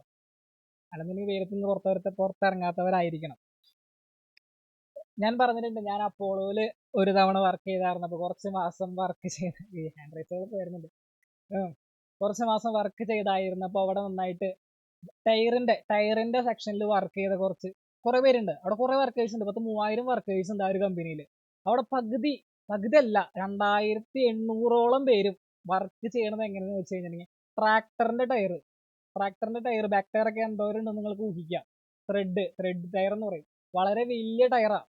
അത് എടുത്ത് പൊക്കി ഒരു ദിവസം ഒരു 100 ടയറെങ്കിലും ഒരു സ്ഥലത്ത് നിന്ന് മറ്റൊരു സ്ഥലത്തോട്ട് ഡിസ്പ്ലേസ് ചെയ്യേണ്ടി വരും. നല്ല മെനക്കെട്ട പണിയാ. പിന്നെ ബാൻബറി എന്ന് പറഞ്ഞ വലിയൊരു സെക്ഷൻ ഉണ്ട്. അത് വലിയൊരു മിഷീനാ. അവിടെ എന്താ ചെയ്യുന്നതെന്ന് വെച്ചിട്ടുണ്ടെങ്കിൽ റബ്ബർ ഉരുക്കി അതിലോട്ട് കെമിക്കൽസ് ആഡ് ചെയ്തിട്ട് ടയർ ഉണ്ടാക്കുന്ന ഒരു പ്രോസസ്സാണ് അവിടെ നടക്കുന്നത്. നല്ല ചൂടാ, 1000 ഡിഗ്രി സെൽഷ്യസ് ആണ് ടയർ ഉരുക്കുന്ന ആ ഒരു ടെമ്പറേച്ചർ എന്ന് പറയുന്നത്. ടെമ്പറേച്ചർ അളക്കുന്ന ആ ഒരു ടെമ്പറേച്ചർ അളക്കുന്ന മീറ്റർ എന്ന് പറഞ്ഞ പൈറോമീറ്റർ ആണ്. അപ്പോൾ വളരെ ഇമ്പോർട്ടൻ്റ് ആയിട്ടുള്ള കാര്യം അത്. അവിടെ അവർ കഷ്ടപ്പെട്ട് പണിയെടുക്കുന്നുണ്ട്, വളരെയധികം കഷ്ടപ്പെട്ട്. എന്ത് പറയാ, വിയർത്ത് കുളിച്ച് അത്രയും 1000 ഡിഗ്രി ചൂടിൽ പോലും മുഖമൊന്നും കെട്ടാതെ അവർക്ക് പണിയെടുക്കാൻ പറ്റില്ല. അതേപോലെ കഷ്ടപ്പെട്ട് പണിയെടുക്കുന്നവരുണ്ട്. അവരുടെ സാലറി എന്ന് പറയുന്നത് മാസം 30,000 രൂപയാണ്. അതായത് 8 മണിക്കൂർ ഒന്ന് ഇരിക്കാൻ പോലും ടൈം കിട്ടാതെ അവർ പണിയെടുക്കുന്നത് മാസം 30,000 രൂപയ്ക്ക് വേണ്ടിയിട്ടാണ്. ദെൻ ഇടയ്ക്കൊരു സാറ് വരും, അൻസാർ സാർ എന്ന് പറയും. ഞങ്ങളുടെയൊക്കെ ഹെഡായിരുന്നു ആ സാറ് വരും. എന്നിട്ട് അനങ്ങാതിരിക്കുന്നവരെ വിളിച്ചിട്ട്, എന്തോടെ അനങ്ങാതിരിക്കണം, അവിടെ പണിയൊന്നുമില്ലേ, അതങ്ങോട്ട് ചെയ്. എൻ്റെ ആള് പുള്ളിയുടെ പാട്ടി പോകും, ക്യാൻറ്റീനിൽ പോകും, ഫുഡ് കഴിക്കും, ഐസ്ക്രീം വാങ്ങി തിന്നും. ഇതൊക്കെ വാങ്ങി തിന്ന ആളുടെ ഓഫീസിൽ AC ഇങ്ങനെ കുത്തിയിരിക്കും. ആളുടെ മാസ സാലറി എന്ന് പറയുന്നത് 4.5 ലക്ഷം രൂപയാണ്. അതായത് വെറുതെ അവരോടൊക്കെ പണിയെടുക്കാൻ പറയുന്നതിന് പുള്ളിക്ക് കിട്ടുന്ന സാലറി എന്ന് പറയുന്നത് 4.5 ലക്ഷം രൂപയാണ്. AC ഇരുന്ന് സുഖിച്ച് വെറുതെ ഒരു പണിയെടുക്കാൻ ഞങ്ങൾ എപ്പോഴും കാലമാട അവിടെ വെറുതെ ഇരിക്കുന്നുണ്ട് എന്ന് പറഞ്ഞു പോകും. കാരണം ഞങ്ങൾ പണിയെടുത്ത് വിയർത്ത് കുളിച്ച് വരുന്ന സമയത്ത് ഇയാള് 4.5 ലക്ഷം AC കുത്തിരുന്ന് വാങ്ങുന്നു. ഒന്ന് ചിന്തിക്കുമ്പോൾ അത് വളരെ പൊളിറ്റിക്കലി ഇൻകറക്റ്റ് എന്ന് വേണമെങ്കിൽ പറയാം. തെറ്റായിട്ടുള്ള കാര്യമാണ്. കാരണം ഹാർഡ് വർക്ക് ചെയ്യുന്ന ഞങ്ങളാണ്. പക്ഷെ ആൾക്ക് കിട്ടുന്ന സാലറി എവിടെന്നാ? ആളുടെ ബ്രെയിനിനാണ് പൈസ, ആളുടെ തലയ്ക്കാണ് പൈസ. ആളത്ര നന്നായിട്ട് ആളുടെ എഞ്ചിനീയറിംഗ് വർക്ക്സ് ആണ്. ആ ഒരു സെക്ഷൻ എന്ന് പറയുന്നത് ഫുള്ളും ആളുടെ തലയിലാണ് ഓടുന്നത്. ഇപ്പൊ നമ്മൾക്ക് എന്തെങ്കിലും മിസ്റ്റേക്സ് പറ്റിക്കഴിഞ്ഞാൽ ടെക്നിക്കലായിട്ട് എന്തെങ്കിലും ചെയ്യാൻ പറ്റും. പക്ഷെ അതിൽ എന്തുകൊണ്ടാണ് അങ്ങനെ പറ്റിയത്, അവിടെ എന്തുകൊണ്ടാണ് അത്ര ടെമ്പറേച്ചർ ലോസ് ഉണ്ടായത്, എന്തുകൊണ്ടാണ് അവിടെ പ്രഷർ വേരിയേഷൻ വന്നത്, ഞങ്ങൾക്കറിയില്ല. അത് അങ്ങേർക്ക് അവിടെ നിന്ന് കാണാണ്ട് അറിയാം. ഇപ്പൊ എന്തെങ്കിലും മിഷീന്റെ സൗണ്ട് മാറി കഴിഞ്ഞിട്ടുണ്ടെങ്കിൽ അവിടെ എത്ര പ്രഷർ ഡ്രോപ്പ് ആയിട്ടുണ്ട് എന്നാൾ അവിടെ കുത്തിരുന്ന് പറയും. അതിനാണ് അങ്ങേർക്ക് മാസം 4.5 ലക്ഷം സാലറി കൊടുക്കുന്നത്. 4 ലക്ഷം സാലറി കിട്ടാൻ വേണ്ടിയിട്ട് ആളുടെ പഠിക്കുന്ന കാലത്ത് ചെറുപ്പത്തിലെ +1, +2 ഡിഗ്രിയിലും ഒക്കെ നന്നായിട്ട് സ്കോർ ചെയ്തിട്ടുണ്ട്, നന്നായിട്ട് പഠിച്ചിട്ടുണ്ട്. അന്ന് ഉറക്കം ഒളിച്ച് പഠിച്ചതിനാണ് ആൾ ഇന്ന് കുത്തിരുന്ന് സുഖിക്കുന്നത്, AC കുത്തിയിരിക്കുന്നത്. നിങ്ങളൊന്ന് ആലോചിച്ച് നോക്കിയേ. ഇന്ന് നിങ്ങൾ വെറുതെ ഇരുന്ന് ഒരു സാധനം പോലും പഠിക്കാതെ, പഠിക്കുന്നത് പറഞ്ഞ് ഇഷ്ടമല്ലാതെ ഇങ്ങനെ നടന്നു കഴിഞ്ഞിട്ട് അവസാനം കഷ്ടപ്പെട്ട് ഒരു ദിവസം തലവേദന വന്നു, മൈഗ്രെയിൻ വന്നു, വയറുവേദന വന്നു, ഒന്നും പറ്റുന്നില്ല. അന്നത്തെ ദിവസം നിങ്ങളുടെ അടുത്ത് ഒരാൾ ഷൗട്ട് ചെയ്യാണ്, പണിയെടുക്ക്, ചെയ്ത് ശരിയല്ല എന്ന് പറഞ്ഞ് ചീത്ത പറഞ്ഞൊരു കാലം ആലോചിക്ക്. ഗതികേടല്ലേ? എന്തെങ്കിലും ആവശ്യമുണ്ടോ? നിങ്ങൾക്കും ഇതേപോലെ AC കുത്തിയിരുന്ന് 4.5 ലക്ഷം സാലറി വാങ്ങിക്കൂടെ? ഇല്ലേ? അപ്പോ അതൊക്കെയാണ് ഈ പഠനത്തിന്റെ ഗുണം എന്ന് പറയുന്നത്. 2800 പേരുണ്ട് അവിടെ. ആകെ 200 പേർക്ക് മാത്രം ഹൈ സാലറി ഉള്ളൂ. അപ്പൊ 200 പേര് മാത്രം ചെറുപ്പത്തിലേ കഷ്ടപ്പെട്ടിട്ടുള്ളൂ. ഈ 2800 പേരും ബാക്കിയുള്ളവരെന്താ അവരുടെ പഠിക്കാതെ അടിച്ചു പൊളിച്ച് ലൈഫ് എൻജോയ് ചെയ്ത് ഒരുവിധം പ്രായമായി കഴിഞ്ഞപ്പോ കല്യാണം കഴിഞ്ഞ് മക്കളെ നോക്കണം. ശരിയാണ്, മക്കളെ നോക്കണം എന്നുള്ളൊരു ആ ഇഷ്ടം കൊണ്ട് അവരോടുള്ള സ്നേഹം കൊണ്ട് മാത്രം അവർ കഷ്ടപ്പെട്ട് പണിയെടുക്കണ്ടേ. അവരത്ര കഷ്ടപ്പെടേണ്ട ആവശ്യമില്ല എന്ന് ഞാൻ ആക്ച്വലി പറയുന്നത്.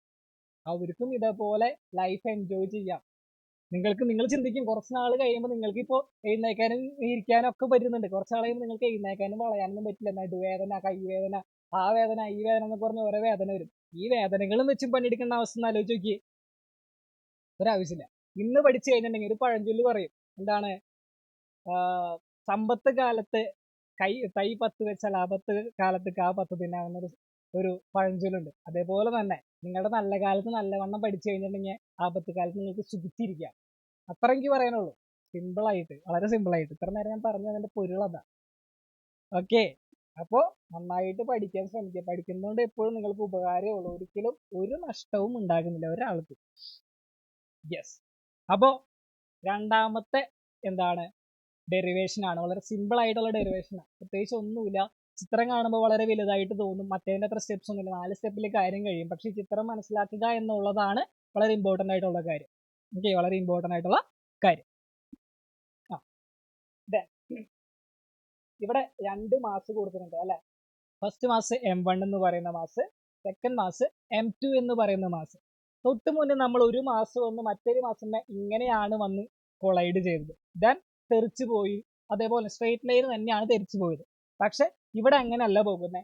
M1 എന്ന് പറയുന്ന മാസ് M2 എന്ന് പറയുന്ന മാസുമ ടച്ച് ചെയ്ത് ഒരെണ്ണം M1 ഇങ്ങോട്ടും പോയി, M2 ഇങ്ങോട്ടും പോയി. ഓക്കെ, രണ്ടും 2 ഡയമെൻഷനിലോട്ടാണ് പോയത്. ഇങ്ങനെയാണ് പോയി തെറിച്ചു പോയത്. നേരെ പോകാതെ രണ്ടും 2 സൈഡിലോട്ട് തെറിച്ചു പോയി. ക്യാരംസ് ഒക്കെ ഹിറ്റ് ചെയ്യുമ്പോൾ അങ്ങനെ ആയിരിക്കുമല്ലോ, ഏകദേശം 2 സൈഡിലോട്ട്. സ്ട്രൈറ്റ് ലൈൻ മാത്രമായിട്ടല്ലാതെ 2 സൈഡിലോട്ടും തെറിച്ചു പോയേക്കാം. ഓക്കെ, ദെൻ M1ന്റെ വെലോസിറ്റി എന്ന് പറയുന്നത് U1, ദെൻ M2ന്റെ വെലോസിറ്റി എന്ന് പറയുന്നത് U2. ഓക്കെ, ദെൻ ഇത് മുകളിലോട്ട് തെറിച്ചു പോയതിനു ശേഷം ആഫ്റ്റർ കൊലീഷൻ അതിന്റെ വെലോസിറ്റി V1, ഇവിടെ V2. Okay, V2. ദെൻ ഏത് ആംഗിളിലാണ് തെറിച്ചു പോയതെന്ന് ചോദിച്ചു കഴിഞ്ഞിട്ടുണ്ടെങ്കിൽ M1 തെറിച്ചു പോയത് θ1 ആംഗിളിലും ദെൻ M2 തെറിച്ചു പോയത് θ2 ആംഗിളിലുമാണ്. ഓക്കെ, M2 ഈ ഒരു ആംഗിളിലാണ് തെറിച്ചു പോയിരിക്കുന്നത്. Okay, set. ദെൻ M1ന്റെ വെലോസിറ്റിനെ, ഓക്കെ, ഫൈനൽ വെലോസിറ്റിനെ നമ്മൾ എന്ത് ചെയ്യുക, 2 കമ്പോണൻസ് ആയിട്ട് സ്പ്ലിറ്റ് ചെയ്യുന്നു. ഓക്കെ, 2 കമ്പോണൻസ് ആയിട്ട് സ്പ്ലിറ്റ് ചെയ്യുന്നു. അങ്ങനെ സ്പ്ലിറ്റ് ചെയ്യുന്ന സമയത്ത് ഇത് ഈ ആംഗിള്, ഓക്കെ, M1 തെറിച്ചു പോയ ആംഗിള് θ1 ആണെന്നുണ്ടെങ്കിൽ ഇവിടെയുള്ള ആംഗിളും എന്ത് തന്നെയായിരിക്കും, θ1 തന്നെയായിരിക്കും. ഓക്കെ, θ1 തന്നെയായിരിക്കും. ദെൻ തീറ്റയ്ക്ക് ക്ലോസ് ആയിട്ടുള്ള ഭാഗം cos θ. Okay, V1 cos θ1. V1ൽ നമ്മൾ കമ്പോണൻസ് ആയിട്ട് സ്പ്ലിറ്റ് ചെയ്യാണ് ചെയ്യുന്നത്. അപ്പോൾ θ1ന് ക്ലോസ് ആയിട്ടുള്ള ഭാഗം V1 cos θ1. ദെൻ അകലെയുള്ളത് V1 sin θ1. 2 കമ്പോണൻസ് ആയിട്ട് അതിന്റെ വെലോസിറ്റി വെക്ടറിനെ നമ്മൾ സ്പ്ലിറ്റ് ചെയ്തു. താഴെയും എന്ത് തന്നെയാണ്, M2 ഉണ്ട്. M2ന്റെ വെലോസിറ്റി എന്ന് പറയുന്നത് V2 ആണ്. ഈ V2നെ നമ്മൾ എന്ത് ചെയ്യുന്നു, 2 കമ്പോണൻസ് ആയിട്ട് സ്പ്ലിറ്റ് ചെയ്യുന്നു. ഓക്കെ, V2 cos θയും ദെൻ V2 sin θയും. ഇതാണ് ആ ചിത്രം. ഇത്രയുള്ള ആ ചിത്രം. ദെൻ ഇനി നമ്മൾ എന്ത് ചെയ്യാണ്, വീണ്ടും ഇതിന്റെ മൊമെന്റം കൺസേർവ്ഡ് ആണ്, ഇലാസ്റ്റിക് കൊല്യൂഷൻ ആണ്, മൊമെന്റം കൺസേർവ്ഡ് ആയിരിക്കും. കൈനറ്റിക് എനർജി എന്തായിരിക്കും, കൺസേർവ്ഡ് തന്നെ ആയിരിക്കും. അപ്പോൾ ഇക്വേഷൻസ് കണ്ടുപിടിക്കാൻ പോവാം. സിമ്പിൾ ആണ്, വലിയ ബുദ്ധിമുട്ടൊന്നുമില്ല. എഴുതി വെക്കാം നമ്മൾ.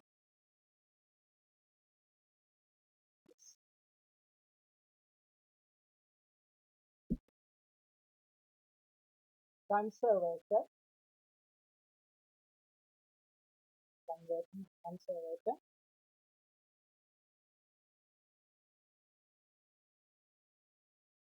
of momentum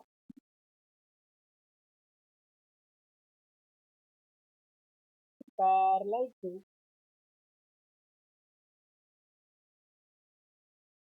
x-axis. ഓക്കെ, അപ്പൊ എക്സ് ആക്സിസിന് പാരലൽ ആയിട്ടുള്ളതാണ് നമ്മൾ ആദ്യം തന്നെ നോക്കുന്നത്. ഓക്കെ, എക്സ് ആക്സിസിന് പാരലൽ ആയിട്ടുള്ള കൺസർവേഷൻ ഓഫ് മൊമെന്റം ആണ് നോക്കുന്നത്. അതിന് total momentum before collision is equal to total momentum after collision. Okay, total momentum before collision is equal to total momentum after collision. Then total momentum before collision എന്തായിരുന്നു? Okay, m1 into u1 plus m2 into u2. അപ്പോൾ അത് എഴുതിയിരിക്കുന്നു. Okay, m1 u1 plus m2 u2 is equal to total momentum after collision. അപ്പോൾ X ആക്സിസിനെ base ചെയ്തുള്ളത് മാത്രം എടുത്ത് എഴുതാൻ പാടുള്ളൂ. Okay, total momentum after collision എന്ന് പറയുമ്പോൾ എക്സ് ആക്സിലോട്ട് ഈ ഒരു കമ്പോണന്റ് പോയിട്ടുണ്ട്, ദെൻ ഈ ഒരു കമ്പോണന്റും പോയിട്ടുണ്ട്. അപ്പൊ നമുക്ക് m1 into v1 cos θ എന്നും m2 into v2 cos θ എന്നും കൊടുക്കാം. എന്തുവരും? m1 into v1 cos θ1 plus m2 v2 cos θ2. Equation number 1. Okay, equation number 1. ഇനി y ആക്സിസിന്റെ കാര്യത്തിൽ, ഓക്കെ, y ആക്സിസിന്റെ കാര്യത്തിൽ നോക്കാം. കൺസർവേഷൻ ഓഫ്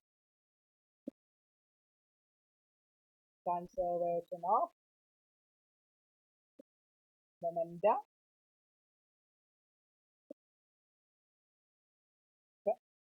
parallel to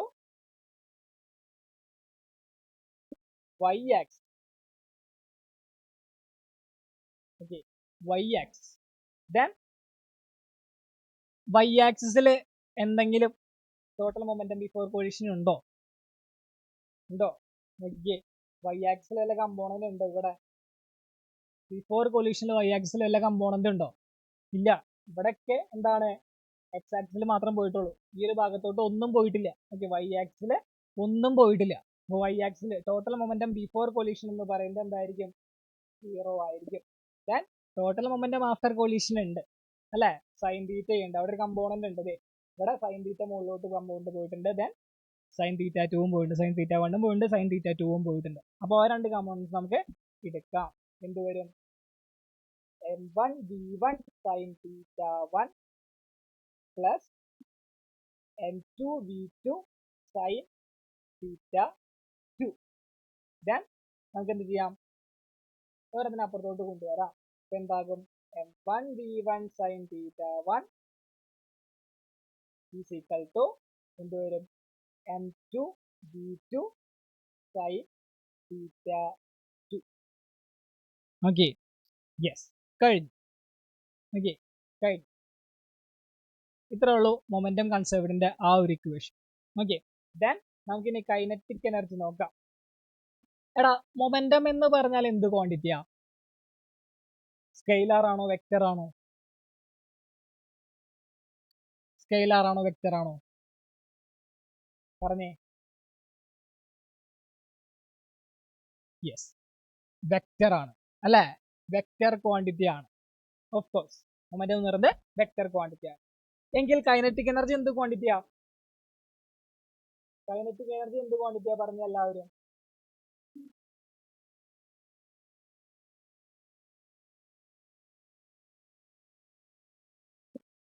എന്ത് ക്വാണ്ടിറ്റിയാ?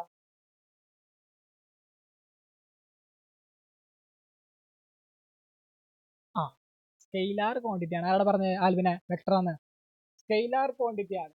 സ്കെയിലാർ ക്വാണ്ടിറ്റി ആണെന്നുണ്ടെങ്കിൽ നമുക്ക് അതിന്റെ ഡയറക്ഷൻ കാണിക്കണമെന്നില്ല. അതായത് കോസ് കമ്പോണന്റും സൈൻ കമ്പോണന്റും എടുക്കേണ്ട ആവശ്യമില്ല. ഓക്കെ, സ്കെയിലാർ ആണെന്നുണ്ടെങ്കിൽ കോസും ഡയറക്ഷൻ കാണിക്കേണ്ട ആവശ്യമില്ല അല്ലെ. സ്കെയിലാറിന് മാഗ്നിറ്റ്യൂഡ് മാത്രമേ ഉള്ളൂ, ഡയറക്ഷൻ ഇല്ല. അപ്പൊ നമുക്ക് എന്ത് പറയാം? Kinetic energy before collision is equal to kinetic energy after collision. Then half m1 u1 square plus half m2 u2 square is equal to half m1 എന്തുവരും? v1 square plus half m2 v2 square. Cos കമ്പോണന്റോ sine കമ്പോണന്റോ ഒന്നും എടുക്കേണ്ട ആവശ്യമില്ല. Equation number 2, sorry, equation number 3 കഴിഞ്ഞു. ഇത്രേ ഉള്ളൂ. Okay, ഇത്രേ ഉള്ളൂ. ഡെറിവേഷൻ കഴിഞ്ഞു. ഇതോടുകൂടി നമ്മുടെ ഈ ചാപ്റ്ററും കഴിഞ്ഞു. സിമ്പിൾ ആയിട്ട് ചാപ്റ്റർ കഴിഞ്ഞു. സിമ്പിൾ ആണ്. ഈ ഡെറിവേഷൻ പ്രത്യേകിച്ച് ഒന്നുമില്ല. ആ ചിത്രം ഒന്ന് മനസ്സിലാക്കിയാൽ മതി. 2 ഡയമെൻഷനിലോട്ടാണ് സ്പ്ലിറ്റ് ചെയ്ത് പോകുക. അപ്പോൾ അതിന്റെ സ്പ്ലിറ്റ് ചെയ്ത് പോയതിന്റെ 2 ഫൈനൽ വെലോസിറ്റിനെയും നമ്മൾ എന്താക്കണം, കമ്പോണൻസ് ആയിട്ട് സ്പ്ലിറ്റ് ചെയ്തെടുക്കണം. എന്നിട്ട് എന്ത് ചെയ്യണം, ടോട്ടൽ മൊമെന്റ് ബിഫോർ കൊളീഷനും ടോട്ടൽ മൊമെന്റും ആഫ്റ്റർ കൊളീഷനും, then total kinetic energy before കൊളീഷനും ടോട്ടൽ കൈനറ്റിക് എനർജി ആഫ്റ്റർ കൊളീഷനും, രണ്ടും കൂടെ കണ്ടെത്തി എഴുതുക. 3 സ്റ്റെപ്പ് ഉള്ളൂ. ഓക്കെ, ആകെ 3 സ്റ്റെപ്പ് ഉള്ളൂ. അതോടുകൂടി ഈ ഒരു ഡെറിവേഷൻ. ഇതിൽ ഏറ്റവും കൂടുതൽ പ്രയോറിറ്റി കൊടുക്കേണ്ട ഡെറിവേഷൻ എന്ന് പറയുന്നത് ഇലാസ്റ്റിക് കൊളീഷൻ ഇൻ 1 ഡയമെൻഷൻ ആണ്. എനിക്ക് ഏറ്റവും കൂടുതൽ തവണ റിപ്പീറ്റ് അടിച്ച് ചോദിച്ചിട്ടുള്ളത് ആ ഒരു ചോദ്യം തന്നെയാണ്. അപ്പൊ അത് വളരെ ഇമ്പോർട്ടന്റ് ആണ്, പഠിച്ചു വെക്കണം. ഓക്കെ,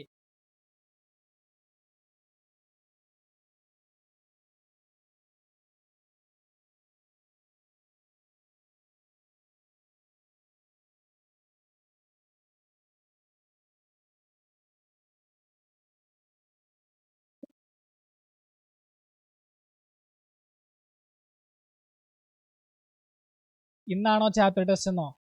ഇന്നലെ ക്ലാസ് ടീച്ചർ അറിയിച്ചില്ലേ ചാപ്റ്റർ ടെസ്റ്റ് എന്നാണെന്ന്? ഞാൻ ലാസ്റ്റ് ക്ലാസ്സിലും പറഞ്ഞായിരുന്നല്ലോ. നെക്സ്റ്റ് ക്ലാസ് എന്നാണോ ഒന്ന് ചാപ്റ്റർ ടെസ്റ്റ് ഉണ്ടാകുമെന്ന്. ജോയലെ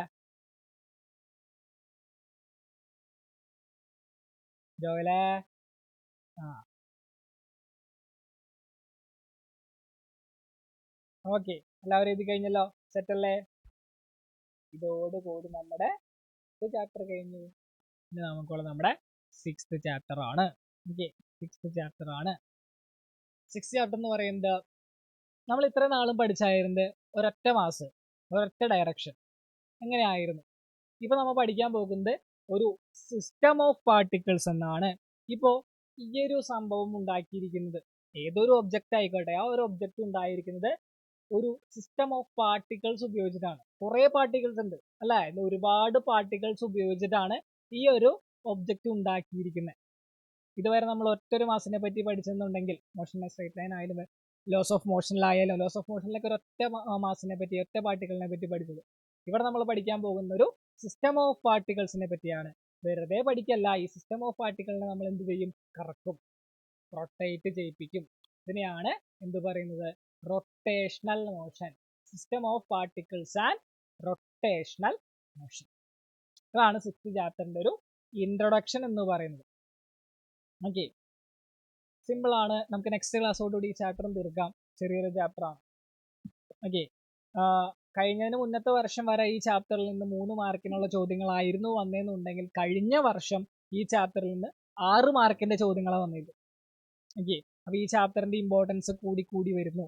ഇക്കൊല്ലവും നിങ്ങൾക്ക് അത് തന്നെ പ്രതീക്ഷിക്കാം. ഈ ചാപ്റ്ററിൽ നിന്ന് ഒരു 6 മാർക്കിനുള്ള ചോദ്യം വരുമെന്ന് പ്രതീക്ഷിക്കാം. അപ്പോൾ ഈ ചാപ്റ്റർ എന്താണ്, ഇമ്പോർട്ടൻറ്റ് ചാപ്റ്റർ ആണ്. ഈ ചാപ്റ്ററിൽ പഠിക്കേണ്ട കുറച്ച് പർട്ടിക്കുലർ ആയിട്ടുള്ള കുഞ്ഞു ടോപ്പിക്സ് ഉണ്ട്, ചെറിയ ടോപ്പിക്സ്. ടോർക്ക് ഉണ്ട്, ആംഗുലാർ മൊമെന്റം ഉണ്ട്, അങ്ങനെയുള്ള കുഞ്ഞു കാര്യങ്ങളുണ്ട്. Law of conservation of angular momentum ഉണ്ട്, അങ്ങനെയുള്ള കാര്യങ്ങളൊക്കെ ഉണ്ട്. അതൊക്കെയാണ് ഏറ്റവും കൂടുതൽ ഇമ്പോർട്ടൻറ്റ്, പ്രയോറിറ്റൈസ് ചെയ്ത് പഠിക്കേണ്ട ഫോക്കസ് ഏരിയ എന്ന് പറയുന്ന ആ ഭാഗങ്ങളൊക്കെയാണ്. എന്ന് വെച്ച് ഞാൻ ബാക്കിയുള്ള ഭാഗങ്ങൾ പഠിക്കരുത് എന്നല്ല പറയുന്നത്, പഠിക്കണം. ഓക്കെ, ഇമ്പോർട്ടൻസ് കൂടുതൽ നിൽക്കുന്നത് ഇതിനാന്ന് മാത്രം. ഓക്കെ, യെസ്, ശരി. അപ്പോ ചാപ്റ്ററിൽ ഫസ്റ്റ് തന്നെ പറയുന്നത് എന്തിനെ പറ്റിയാ നോക്കാം. എന്താണ്, റിജിഡ് ബോഡീനെ പറ്റിയാണ്. Okay, rigid body. Rigid body എന്ന് പറഞ്ഞു കഴിഞ്ഞിട്ടുണ്ടെങ്കിൽ, ideal rigid body is A body with perfectly definite and unchanging shape and size. ഒരു റിജിഡ് ബോഡിയുടെ ഷേപ്പും സൈസിനും ഓക്കെ ഒരു മാറ്റം ഉണ്ടാവില്ല, അതൊക്കെ പെർഫെക്റ്റ്ലി ഷേപ്ഡ് ആയിരിക്കും. ദെൻ ഇവന്മാർക്ക് ഇപ്പൊ ഇതൊരു റിജിഡ് ബോഡിയാണ്. ഇതിന്റെ ഉള്ളില് 2 പാർട്ടിക്കിൾ ഉണ്ടെന്ന് വിചാരിക്കുക. ഇവിടെ ഒരു പാർട്ടിക്കിളും ഇപ്പുറത്തൊരു പാർട്ടിക്കിളും. ഏതോ ഒരു റിജിഡ് ബോഡി, ഇതൊരു റിജിഡ് ബോഡിയാന്ന് വിചാരിക്കുക. ഇവിടെ ഒരു പാർട്ടിക്കിൾ ഉണ്ട്, ഇവിടെ ഒരു പാർട്ടിക്കിൾ ഉണ്ട്, 2 പാർട്ടിക്കിൾ ഉണ്ട്. അപ്പോൾ നമ്മൾ എത്ര എക്സ്റ്റേണൽ ഫോഴ്സ് കൊടുത്താലും ഈ 2 പാർട്ടിക്കിൾ തമ്മിലുള്ള ഡിസ്റ്റൻസ് ചേഞ്ച് ചെയ്യാൻ പോകുന്നില്ല. ഓക്കെ, ഇത് റിജിഡ് ബോഡിയാണ്. ആ റിജിഡ് ബോഡിക്ക് അകത്തുള്ള ഏതെങ്കിലും 2 പാർട്ടിക്കിൾസ് നമ്മൾ എടുത്തു, ദെൻ നമ്മൾ പുറമെ എക്സ്റ്റേണൽ ഫോഴ്സ് കൊടുത്തു, എങ്കിൽ കൂടെ അതിനകത്തുള്ള 2 പാർട്ടിക്കിൾസിന്റെയും തമ്മിലുള്ള ഡിസ്റ്റൻസ് ചേഞ്ച് ചെയ്യാൻ പോകുന്നില്ല. Okay, the distance between different points of such body do not change. Okay, rigid body എന്ന് പറഞ്ഞാൽ പ്രത്യേകിച്ച് ഒന്നുമില്ല, ചുരുക്കം പറഞ്ഞിട്ടുണ്ടെങ്കിൽ ഒരു കട്ടിയുള്ള ബോഡി, നല്ല കട്ടിയുള്ള ഒരു ബോഡി, മലയാളത്തിൽ പറയണം, സിമ്പിൾ ആയിട്ട് മനസ്സിലാക്കാം. ഓക്കെ, ഫിസിക്സിന്റെ പേരിൽ ഡെഫിനേഷൻ പറയാൻ പറഞ്ഞിട്ടുണ്ടെങ്കിൽ എന്താ? An ideal rigid body is a body with perfectly definite and unchanging shape. Okay, ഡെഫിനിറ്റും പെർഫെക്റ്റ് അൺചേഞ്ചിങ് അല്ലാത്ത ഷേപ്പും ഉള്ള ഒരു ബോഡിയുമാണ് റിജിഡ് ബോഡി എന്ന് പറയുന്നത്. ഓക്കെ, ദെൻ അതിനകത്തുള്ള പാർട്ടിക്കിൾസിന്റെ തമ്മിലുള്ള ഡിസ്റ്റൻസും നമ്മൾ എക്സ്റ്റേണൽ ഫോഴ്സ് കൊടുത്താൽ അനങ്ങത്തില്ല, ഒരു മാറ്റവും വരില്ല. Then motion of A rigid body, ഒരു റിജിഡ് ബോഡിയുടെ മോഷനെ പറ്റിയാണ് ഇനി പഠിക്കാൻ പോകുന്നത്. 4 ടൈപ്പ് മോഷൻസ് ഉണ്ട്. എന്തൊക്കെയാണ്? Translational motion, rotational motion, rolling, precision. ഇവിടെ പ്രിസിഷൻ എന്ന് പറയുന്നത് നിങ്ങൾക്ക് അത്രയധികം ഇമ്പോർട്ടൻ്റ് ആയിട്ടുള്ള ടോപ്പിക് അല്ല, അങ്ങനെ വരാൻ അധികം ചാൻസ് കണ്ടിട്ടില്ല. പ്രിസിഷൻ എന്ന് പ്രത്യേകിച്ച് ഒന്നുമില്ല. നിങ്ങൾ കയ്യിൽ മറ്റേ പമ്പരം കറക്കില്ലേ, ഇല്ലേ? കയ്യിലൊക്കെ ഇങ്ങനെ വെച്ച് കറക്കാറുള്ള പമ്പരില്ലേ, അല്ലാതെ ഒരു നൂലുമ കെട്ടി നമ്മൾ വലിച്ചു വിടുന്ന പമ്പരില്ലേ, അതൊക്കെ പ്രിസിഷൻ എക്സാമ്പിൾ ആണ്. ഇതൊക്കെ പ്രിസിഷൻ എക്സാമ്പിൾ ആണ്. ദെൻ നമുക്കിവിടെ കൂടുതലും നമ്മൾ പ്രയോറിറ്റൈസ് ചെയ്ത് പഠിക്കാൻ പോകുന്ന 3 പോയിന്റ്സ്, 3 മോഷൻസ് എന്ന് പറയുന്നത് ഏതൊക്കെയാണ്? ട്രാൻസ്ലേഷണലും റൊട്ടേഷണലും റോളിങ്ങും. ഓക്കെ, എഴുതിയെടുക്കുക.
ഓക്കെ, എഴുതി കഴിഞ്ഞു.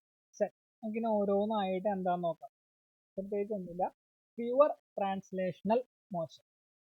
അപ്പോൾ ഒരു ട്രാൻസ്ലേഷണൽ മോഷൻ എന്ന് പറഞ്ഞു കഴിഞ്ഞിട്ടുണ്ടെങ്കിൽ എന്താ? ഒരൊറ്റ സ്ഥലത്തോട്ട് ഇങ്ങനെ ചെരിഞ്ഞ് നീങ്ങുന്നു.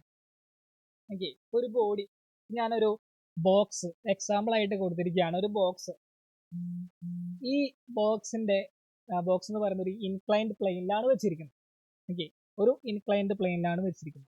ദെൻ ഈ ബോക്സിനുള്ള 2 പാർട്ടിക്കിൾസ് ഞാൻ കൺസിഡർ ചെയ്യാം. ഒന്ന് P1, മറ്റൊന്ന് P2. രണ്ടുപേരും ബോക്സ് ടോട്ടലി, ആ ഒരു ബോഡി മൊത്തത്തിൽ എങ്ങനെയാണ് ചെരിഞ്ഞ് നീങ്ങിക്കൊണ്ടാണ് ഇരിക്കുന്നത്, താഴോട്ട് ഇങ്ങനെ ചെരിഞ്ഞ് നീങ്ങിക്കൊണ്ടാണ് ഇരിക്കുന്നത്. ആ സമയത്ത് അതിലുള്ള 2 പാർട്ടിക്കിൾസ് കൺസിഡർ ചെയ്യുകയാണെന്നുണ്ടെങ്കിലും അവന്മാരെങ്ങനെ തന്നെയായിരിക്കും? അതേപോലെ തന്നെ ആയിരിക്കും മൂവ് ചെയ്ത് വരുന്നത്. ആ ബോഡി എങ്ങനെ മൂവ് ചെയ്യുന്നു, അതിലുള്ള പാർട്ടിക്കിൾസും അതേപോലെ തന്നെ ആയിരിക്കും മൂവ് ചെയ്ത് വരുന്നത്. ഓക്കെ, ദെൻ ഈ 2 പാർട്ടിക്കിൾസിന്റെയും വെലോസിറ്റി എന്ന് പറയുന്നത്, ഒന്നാമത്തെ വെലോസിറ്റി v1 ആയിട്ട് എടുത്തു, രണ്ടാമത്തെ വെലോസിറ്റി v2 ആയിട്ട് എടുത്തു. Okay, v1 v2. ഈ ഒരു സാഹചര്യത്തില് ട്രാൻസ്ലേഷണൽ മോഷൻ ആണെന്നുണ്ടെങ്കിൽ ഇവിടെയുള്ള വെലോസിറ്റികൾ എന്തായിരിക്കും? v1 ഈക്വൽ ടു v2 ആയിരിക്കും. ഇതിലുള്ള പാർട്ടിക്കിൾസിന്റെ വെലോസിറ്റി എന്ന് പറയുന്നത് എന്തായിരിക്കും? സെയിം ആയിരിക്കും. ഇപ്പോ ഇതൊരു എന്താ പറയാ, ഇതൊരു ബോഡി ആണെന്ന് വിചാരിക്കും. ഈ ബോഡി ഇങ്ങനെ മൂവ് ചെയ്യുന്നു വിചാരിക്കും. ഓക്കെ, ഇങ്ങനെയാണ് മൂവ് ചെയ്യുന്നത്. അപ്പോൾ ഇതിന്റെ ടോപ്പിലുള്ള പാർട്ടിക്കിളിന്റെ വെലോസിറ്റിയും എൻഡിലുള്ള പാർട്ടിക്കിളിന്റെ വെലോസിറ്റിയും സെയിം ആയിരിക്കണം, എങ്കിലേ ഇതിങ്ങനെ മൂവ് ചെയ്യുള്ളൂ. അല്ലാതെ ടോപ്പിലുള്ള വെലോസിറ്റി കൂടുതലാണ്, താഴെയുള്ള വെലോസിറ്റി കുറവാണെന്നുണ്ടെങ്കിൽ ശകുന്തള നിൽക്കുന്ന പോലെ ഇങ്ങനെ ചെരിഞ്ഞ് നിൽക്കണം, അല്ലേ? ഇല്ലേ? ഓഫ്കോഴ്സ് ഇങ്ങനെ പോകുള്ളൂ. ടോപ്പിലുള്ള ബോഡി ആദ്യം, ടോപ്പിൽ പാർട്ടികൾ ആദ്യം സ്പീഡിൽ പോകും, രണ്ടാമതും കുറച്ച് പയ്യേ വരുള്ളൂ. അപ്പോൾ ഒന്ന് ചെരിയും, ഇങ്ങനെയായിരിക്കും പോകുന്നത്. ഓക്കെ, അപ്പൊ പ്യുവർ ട്രാൻസ്ലേഷൻ മോഷൻ ആണെന്നുണ്ടെങ്കിൽ ഒരു ബോഡിക്ക് അകത്തുള്ള പാർട്ടിക്കിൾസ് 2 നമ്മൾ കൺസിഡർ ചെയ്യാണ്. എത്രയോ കൺസിഡർ ചെയ്തോട്ടെ, 2 ഇപ്പോൾ കൺസിഡർ ചെയ്യുന്നു. ഈ 2 വെലോസിറ്റി എന്തായിരിക്കും? ഈക്വൽ ആയിരിക്കും, സെയിം ആയിരിക്കും. Okay, in pure translation motion at any instant of time every particle of the body has the same velocity. Okay, same velocity. Set. ഇതാണ് അതിന്റെ ഡെഫിനേഷൻ എന്ന് പറയുന്നത്. എഴുതിയെടുത്തോളൂ.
വരയ്ക്കണം ഫിഗർ വരച്ച് വെച്ചു. സിമ്പിൾ ആണ്. അപ്പോൾ ജസ്റ്റ് ഒരു ട്രയാങ്കിൾ വരയ്ക്കുക, ഒരു ബോക്സ് വരയ്ക്കുക, രണ്ട് പാർട്ടിക്കിൾസ് P1 P2, അതിന്റെ velocity V1 V2, velocity V1 = V2 എന്ന് എഴുതി വയ്ക്കുക. സിമ്പിൾ. അത്രേ ഉള്ളൂ.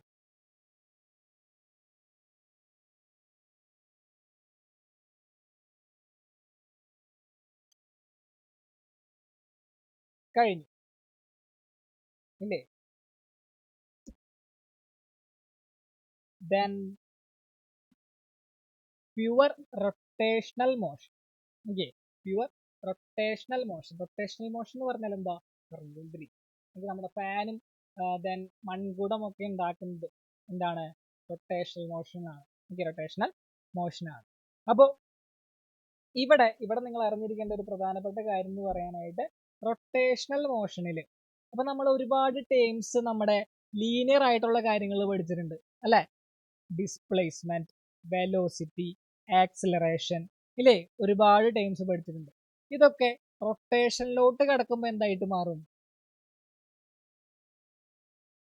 അവിടെ ഡിസ്പ്ലേസ്മെന്റ് ആണെന്നുണ്ടെങ്കിൽ റൊട്ടേഷണൽ മോഷനിലോട്ട് വരുമ്പോൾ ആംഗുലാർ ഡിസ്പ്ലേസ്മെന്റ് ആകും. ഓക്കെ, അവിടെ വെലോസിറ്റി ആണെന്നുണ്ടെങ്കിൽ ഇവിടെ റൊട്ടേഷണൽ മോഷനിലോട്ട് കിടക്കുമ്പോൾ ആംഗുലാർ വെലോസിറ്റി ആകും. അവിടെ ആക്സിലറേഷൻ ആണെന്നുണ്ടെങ്കിൽ റൊട്ടേഷണൽ മോഷനിലോട്ട് കിടക്കുമ്പോൾ ആംഗുലാർ ആക്സിലറേഷൻ ആയിട്ട് മാറും. ഓക്കെ, അപ്പൊ റൊട്ടേഷണൽ മോഷനില് ഇവിടെ എന്തായിരിക്കും? ആംഗുലാർ വെലോസിറ്റി ആണ്. ഓക്കെ, ഞാൻ ഇവിടെ ഒരു പാർട്ടിക്കിൾ കൺസിഡർ ചെയ്യും. ഓക്കെ, ഇവിടെ ഒരു പാർട്ടിക്കിൾ കൺസിഡർ ചെയ്യുന്നു P1, ഇവിടെ ഒരു പാർട്ടിക്കിൾ കൺസിഡർ ചെയ്യുന്നു P2. ഓക്കെ, രണ്ടും എന്ത് ചെയ്യുന്നേ? രണ്ടും കവർ ചെയ്യുന്ന ഡിസ്റ്റൻസ് എത്രയാ? ഓക്കെ, ഇതിങ്ങനെ റൊട്ടേറ്റ് തിരിച്ചു വന്നു, തിരിച്ചു വന്നു അല്ലെ? അപ്പോ angular velocity omega = angular displacement by time ആണ്. രണ്ട് പാർട്ടിക്കിളും കവർ ചെയ്ത ഡിസ്റ്റൻസ് എന്താ? 360 ഡിഗ്രി അല്ലെ? ഒരു സർക്കിൾ അല്ലേ? ഒരു സർക്കിൾ ആണ്. രണ്ട് പാർട്ടിക്കിൾ P1 ആയാലും P2 ആയാലും കവർ ചെയ്ത ഡിസ്റ്റൻസ് എന്ന് പറയുന്നത് എന്താണ്? 360 ആണ്. ഒരു സർക്കിൾ ആണ്. നമുക്ക് എന്ത് പറയാം? ഒമേഗ = 2π/t എന്ന് പറയാം. P1 ആയാലും P2 ആയാലും ഒമേഗ = 2π/t എന്ന് പറയാം. ദെൻ ഈ രണ്ട് പാർട്ടിക്കിളിന്റെയും ലീനിയർ വെലോസിറ്റി സെയിം ആണോ? രണ്ട് പാർട്ടിക്കിളിനും സെപ്പറേറ്റ്ലി നമ്മൾ സ്പീഡ് എടുക്കുകയാണെന്നുണ്ടെങ്കിൽ സെയിം ആയിരിക്കുമോ? അതായത് ഈ P1ന് പോകാനായിട്ട് കുറച്ച് സ്ഥലമേ ഉള്ളൂ അല്ലെ? ഒരു ചെറിയ സർക്കിൾ മാത്രം കറങ്ങിയെത്തിയാൽ മതി P1നാണെന്നുണ്ടെങ്കിൽ. P2നാണെന്നുണ്ടെങ്കിൽ വലിയൊരു സർക്കിള് കറങ്ങിയെത്തണം. സെയിം ടൈമിൽ വേണം രണ്ടുപേരും കറങ്ങിയെത്താൻ. എങ്കിൽ രണ്ടിന്റെയും സ്പീഡ്, ലീനിയർ സ്പീഡ് ഒരേപോലെ ആയിരിക്കോ? ഇല്ല, രണ്ടിന്റെയും ലീനിയർ സ്പീഡ് ഡിഫറൻറ്റും ആംഗുലാർ വെലോസിറ്റി ഡിഫറൻറ്റും ആംഗുലാർ വെലോസിറ്റി സെയിമും ആണെന്ന് പഠിച്ചു വെച്ചാൽ മതി. ഓക്കെ, ലീനിയർ സ്പീഡ് എന്തായിരിക്കും? ഡിഫറൻ്റ് ആയിരിക്കും. ആംഗുലാർ വെലോസിറ്റി എന്ന് പറയുന്നത് സെയിം ആയിരിക്കും. അതാണ് ഒരു പ്യുവർ റൊട്ടേഷണൽ മോഷന്റെ പ്രത്യേകത. In pure rotational motion, at any instant of time, every point in the rotating rigid body has a different linear velocity but same angular velocity. അത് cover ചെയ്യുന്ന distance എന്ന് പറയുന്നത് രണ്ട് പാർട്ടികളും കവർ ചെയ്യുന്ന ഡിസ്റ്റൻസ് എന്ന് പറയുന്നത് 360 ആണ്. ഒരു സർക്കിൾ ആണ്. അതുകൊണ്ട് തന്നെ ആംഗുലാർ വെലോസിറ്റി രണ്ടിനും സെയിം ആണ്. പക്ഷെ രണ്ട് പാർട്ടികളുടെ സെപ്പറേറ്റ് ലീനിയർ വെലോസിറ്റി നമ്മൾ കൺസിഡർ ചെയ്യുകയാണെന്നുണ്ടെങ്കിൽ രണ്ടും ഡിഫറൻ്റ് ആയിരിക്കും. ഒന്നിനും മറ്റൊന്നിനേക്കാളും കൂടുതലായിരിക്കും എന്ന് മനസ്സിലാക്കി വെക്കണം. ഓക്കെ, എഴുതിയെടുത്തോളൂ.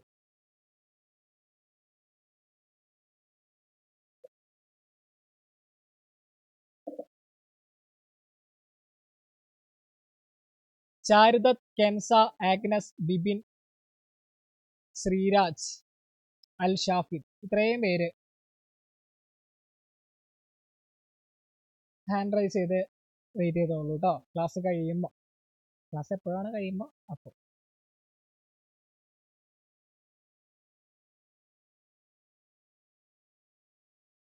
ഈ മോട്ടിവേഷൻ ഡാഡിന് എന്തിനാടാ അച്ഛനെ മോട്ടിവേഷൻ കേൾപ്പിക്കുന്നത് പറഞ്ഞേ ജോയലെ?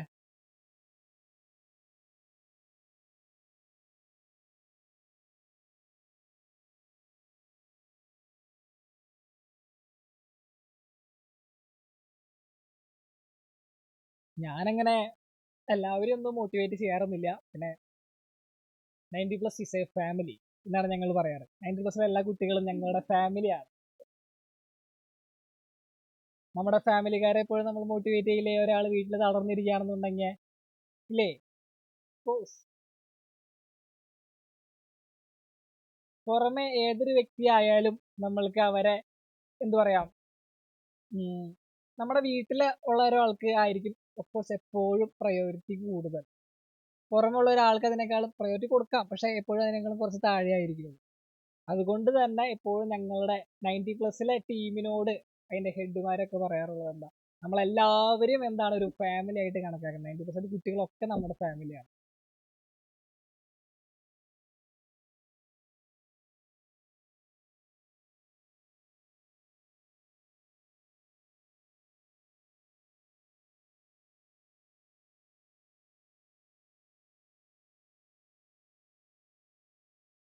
എഴുതി കഴിഞ്ഞു. ഓക്കെ,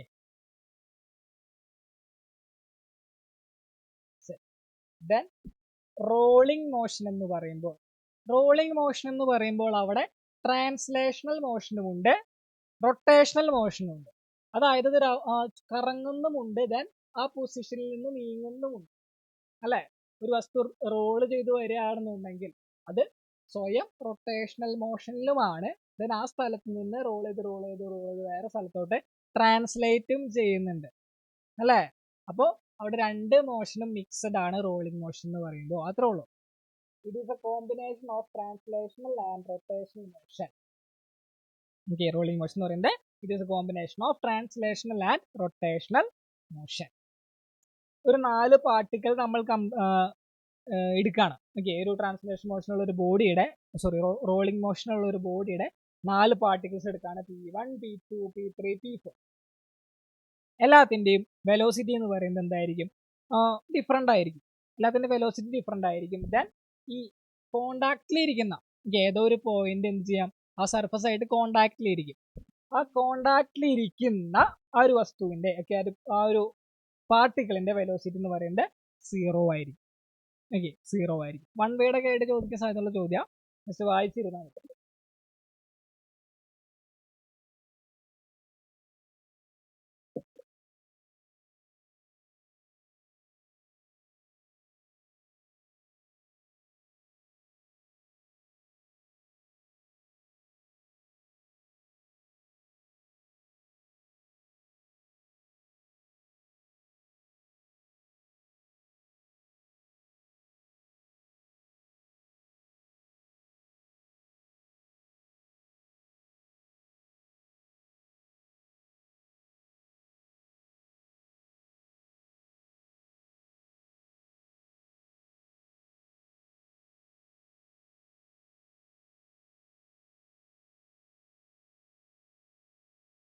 എഴുതി കഴിഞ്ഞാൽ പറയാം. സെന്റർ ഓഫ് മാസ് എന്ന് പറയുന്ന ടോപ്പിക്കും കൂടി പറഞ്ഞു കഴിഞ്ഞിട്ട് ഞാൻ നിർത്താം. ചെറിയ ടോപ്പിക്കാണ്, കൂടി ഒന്ന് 5 മിനിറ്റ്. ടോർക്ക് എന്ന് പറഞ്ഞൊരു ഗംഭീര ടോപ്പിക് ഉണ്ട്. ഞാൻ അതും കൂടി ഒന്ന് എടുക്കണമെന്ന് വിചാരിച്ചതാണ്. ടോർക്ക് എന്ന് പറയുന്നത് വളരെ അടിപൊളിയായിട്ടുള്ള ടോപ്പിക്കാണ്. നമ്മൾ ഫോഴ്സിനെ പറ്റി പഠിച്ചിട്ടുണ്ട്. ഫോഴ്സ് റൊട്ടേഷണൽ ആയിട്ടുള്ള മോഷനിലോട്ട് കടക്കുമ്പോൾ അതിനെ ടോർക്ക് എന്നാണ് നമ്മൾ പേരിട്ട് വിളിക്കുന്നത്. 8ാം ക്ലാസ്സിലൊക്കെ പഠിച്ചിട്ടുണ്ടാവും അത്.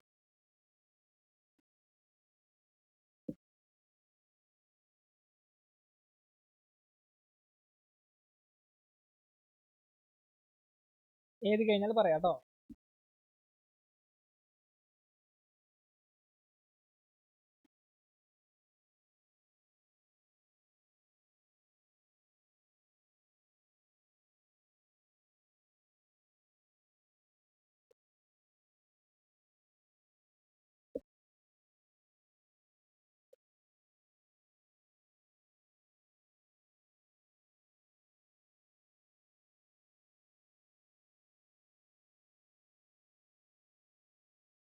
എഴുതി കഴിഞ്ഞു അല്ലേ? Then centre of mass. Centre of mass എന്ന് പറഞ്ഞാൽ ഒരു വസ്തുവിന്റെ അതിലുള്ള മാസ് മുഴുവൻ കോൺസെൻട്രേറ്റ് ചെയ്തിരിക്കുന്ന ഒരു ഇമാജിനറി പോയിന്റിനാണ് സെന്റർ ഓഫ് മാസ് എന്ന് പറയുന്നത്. Okay, the center of mass is a hypothetical point where the entire mass of an object may be assumed to be concentrated. Okay, അപ്പോൾ നമുക്ക് ഒരു ബോഡീനെ, ഇപ്പോൾ ഈ ഒരു പെൻ നിങ്ങൾ നോക്കാം, ഈ ഒരു പെൻ എനിക്ക് എങ്ങനെ ബാലൻസ് ചെയ്ത് നിർത്താൻ പറ്റുമോ? അതായത് ഞാനിപ്പോൾ ഇതിനെ ബാലൻസ് ചെയ്ത് നിർത്താണ്, നിങ്ങൾക്ക് വേണമെങ്കിൽ എൻ്റെ ഒക്കെ പൈസ പോയി വേറെ കാര്യം, എങ്കിലും നിങ്ങൾക്ക് വേണ്ടി ബാലൻസ് ചെയ്യാൻ പറ്റുമോ നോക്കട്ടെ. പറ്റുന്നില്ല. പറ്റുന്നുണ്ട്. കറക്റ്റിന്റെ സെന്റർ ഓഫ് മാസും കിട്ടിയിട്ടില്ല.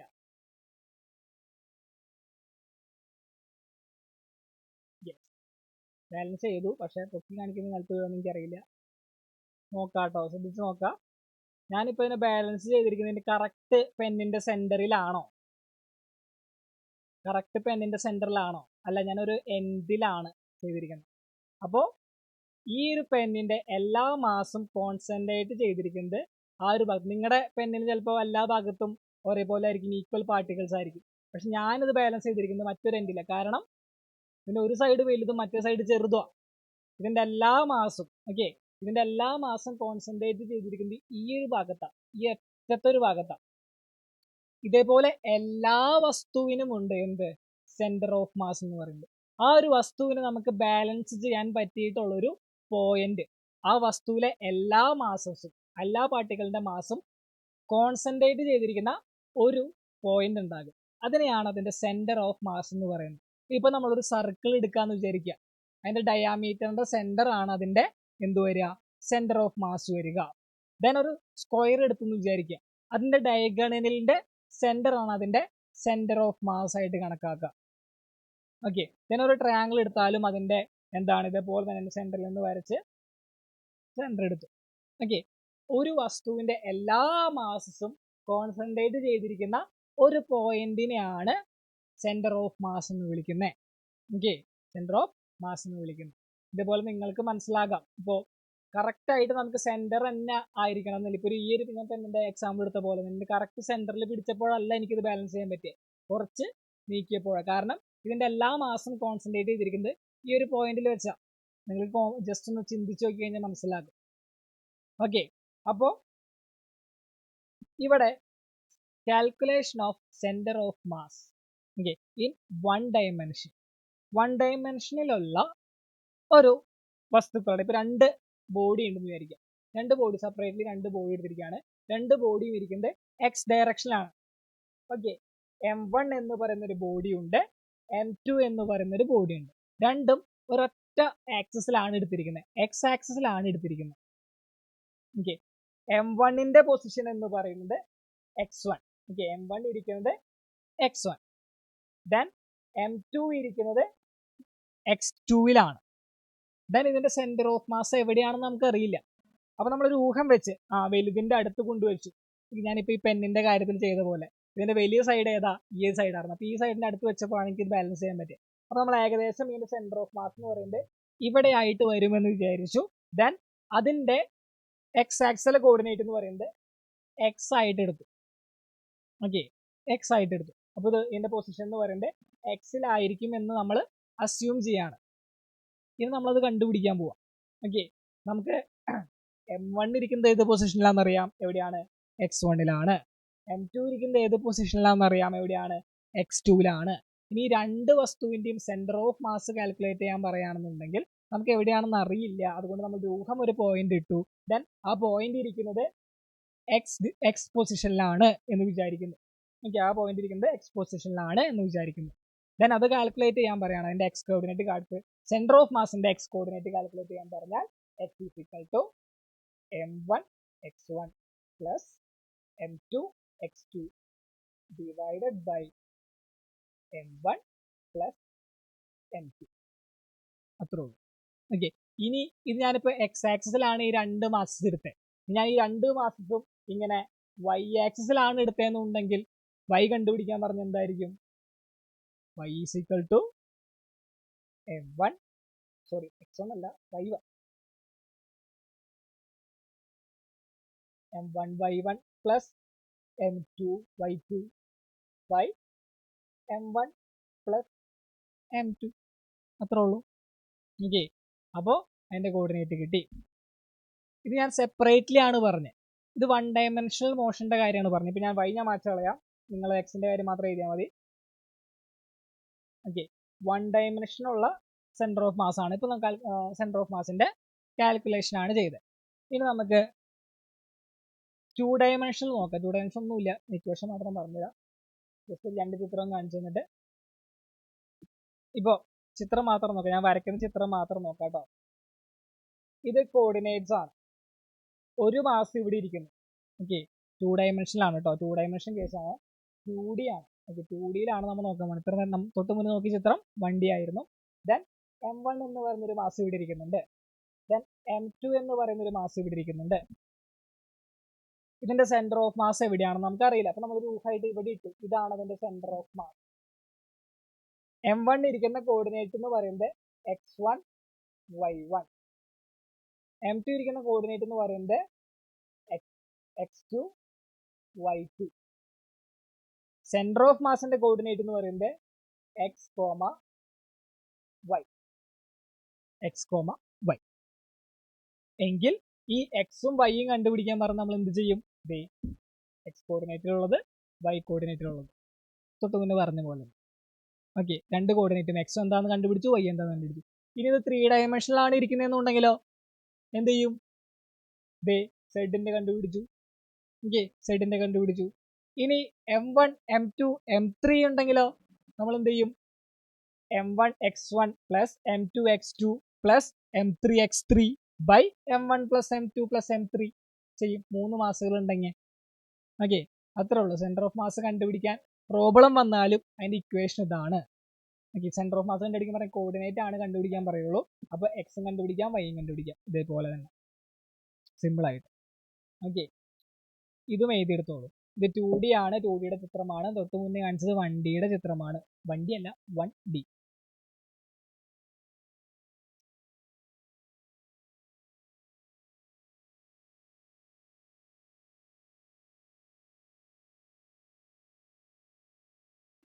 പൂജവെപ്പ് കഴിഞ്ഞ് വരുമ്പോൾ ആദ്യത്തെ ക്ലാസ് സന്തോഷമായിട്ട് ഞാൻ ഫിസിക്സ് തന്നെ തരാം നിങ്ങൾക്ക്.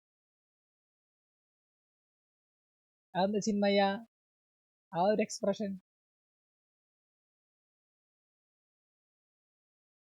ഒരു മണിക്കൂറുള്ളൂ. സ്നേഹ മിസ് ഞാനും കൂടെ സ്നേഹ മിസ് അല്ല, ദേവൻ സാറും ഞാനും കൂടെ ഷെയർ ചെയ്തെടുക്കാം. ഓ, സന്തോഷായി. മാത്സും ഫിസിക്സും ഗംഭീരായിരിക്കണു അല്ലേ?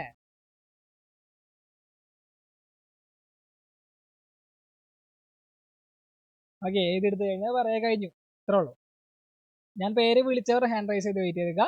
ചാരുദത്ത്, കെൻസ, ഏക്കനസ്, ബിബിൻ, ശ്രീരാജ്, അൽഷാഫി. തിരുപ്പതിയായി. ഓക്കെ, എഴുതി കഴിഞ്ഞവർക്ക് എക്സാം എഴുതാം. നമ്മുടെ അടുത്ത ടോപ്പിക്ക് ടോർക്കാണ് കേട്ടോ. ടോർക്ക് എന്ന് പറഞ്ഞാൽ വളരെ അടിപൊളി ടോപ്പിക്കാണ്.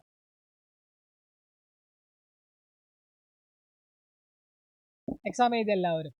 ഇനി ഞാൻ പേര് വിളിച്ചവർ ഹാൻഡ് റൈസ് ചെയ്ത് വെയിറ്റ് ചെയ്യുക. ചാരുദത്ത്, കെൻസ, ബിബിൻ, ആഗ്നസ്, ശ്രീരാജ്, അൽഷാഫി.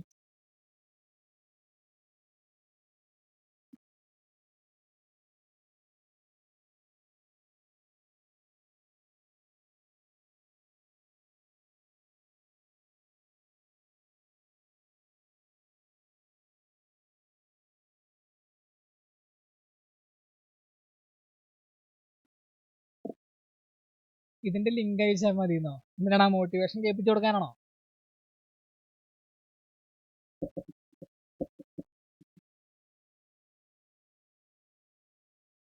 ചാരുദത്ത് പോയോ? ഇല്ലല്ലോ, ഉണ്ടല്ലോ.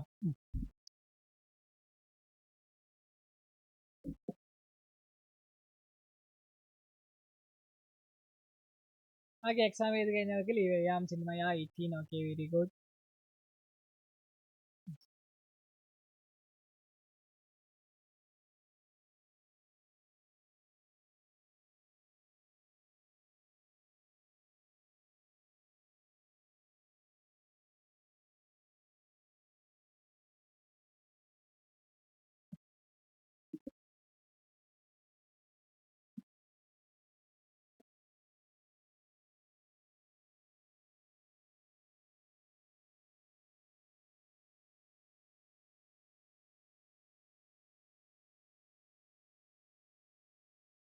ഓക്കെ, എക്സാം എഴുതി കഴിഞ്ഞവർക്ക് ലീവ് ചെയ്യാം. ദെൻ നമുക്കിനി കുറച്ച് ദിവസങ്ങൾ കഴിഞ്ഞ് കാണാം. എല്ലാവർക്കും tata bye bye see you. ഞാൻ ഹാൻഡ് റൈസ് ചെയ്യാൻ പറഞ്ഞതിൽ അവിടെ നിന്ന് വെയിറ്റ് ചെയ്യാം. ഓക്കെ, യെസ്, ഓക്കെ എല്ലാവർക്കും അപ്പോൾ Tata by see you again.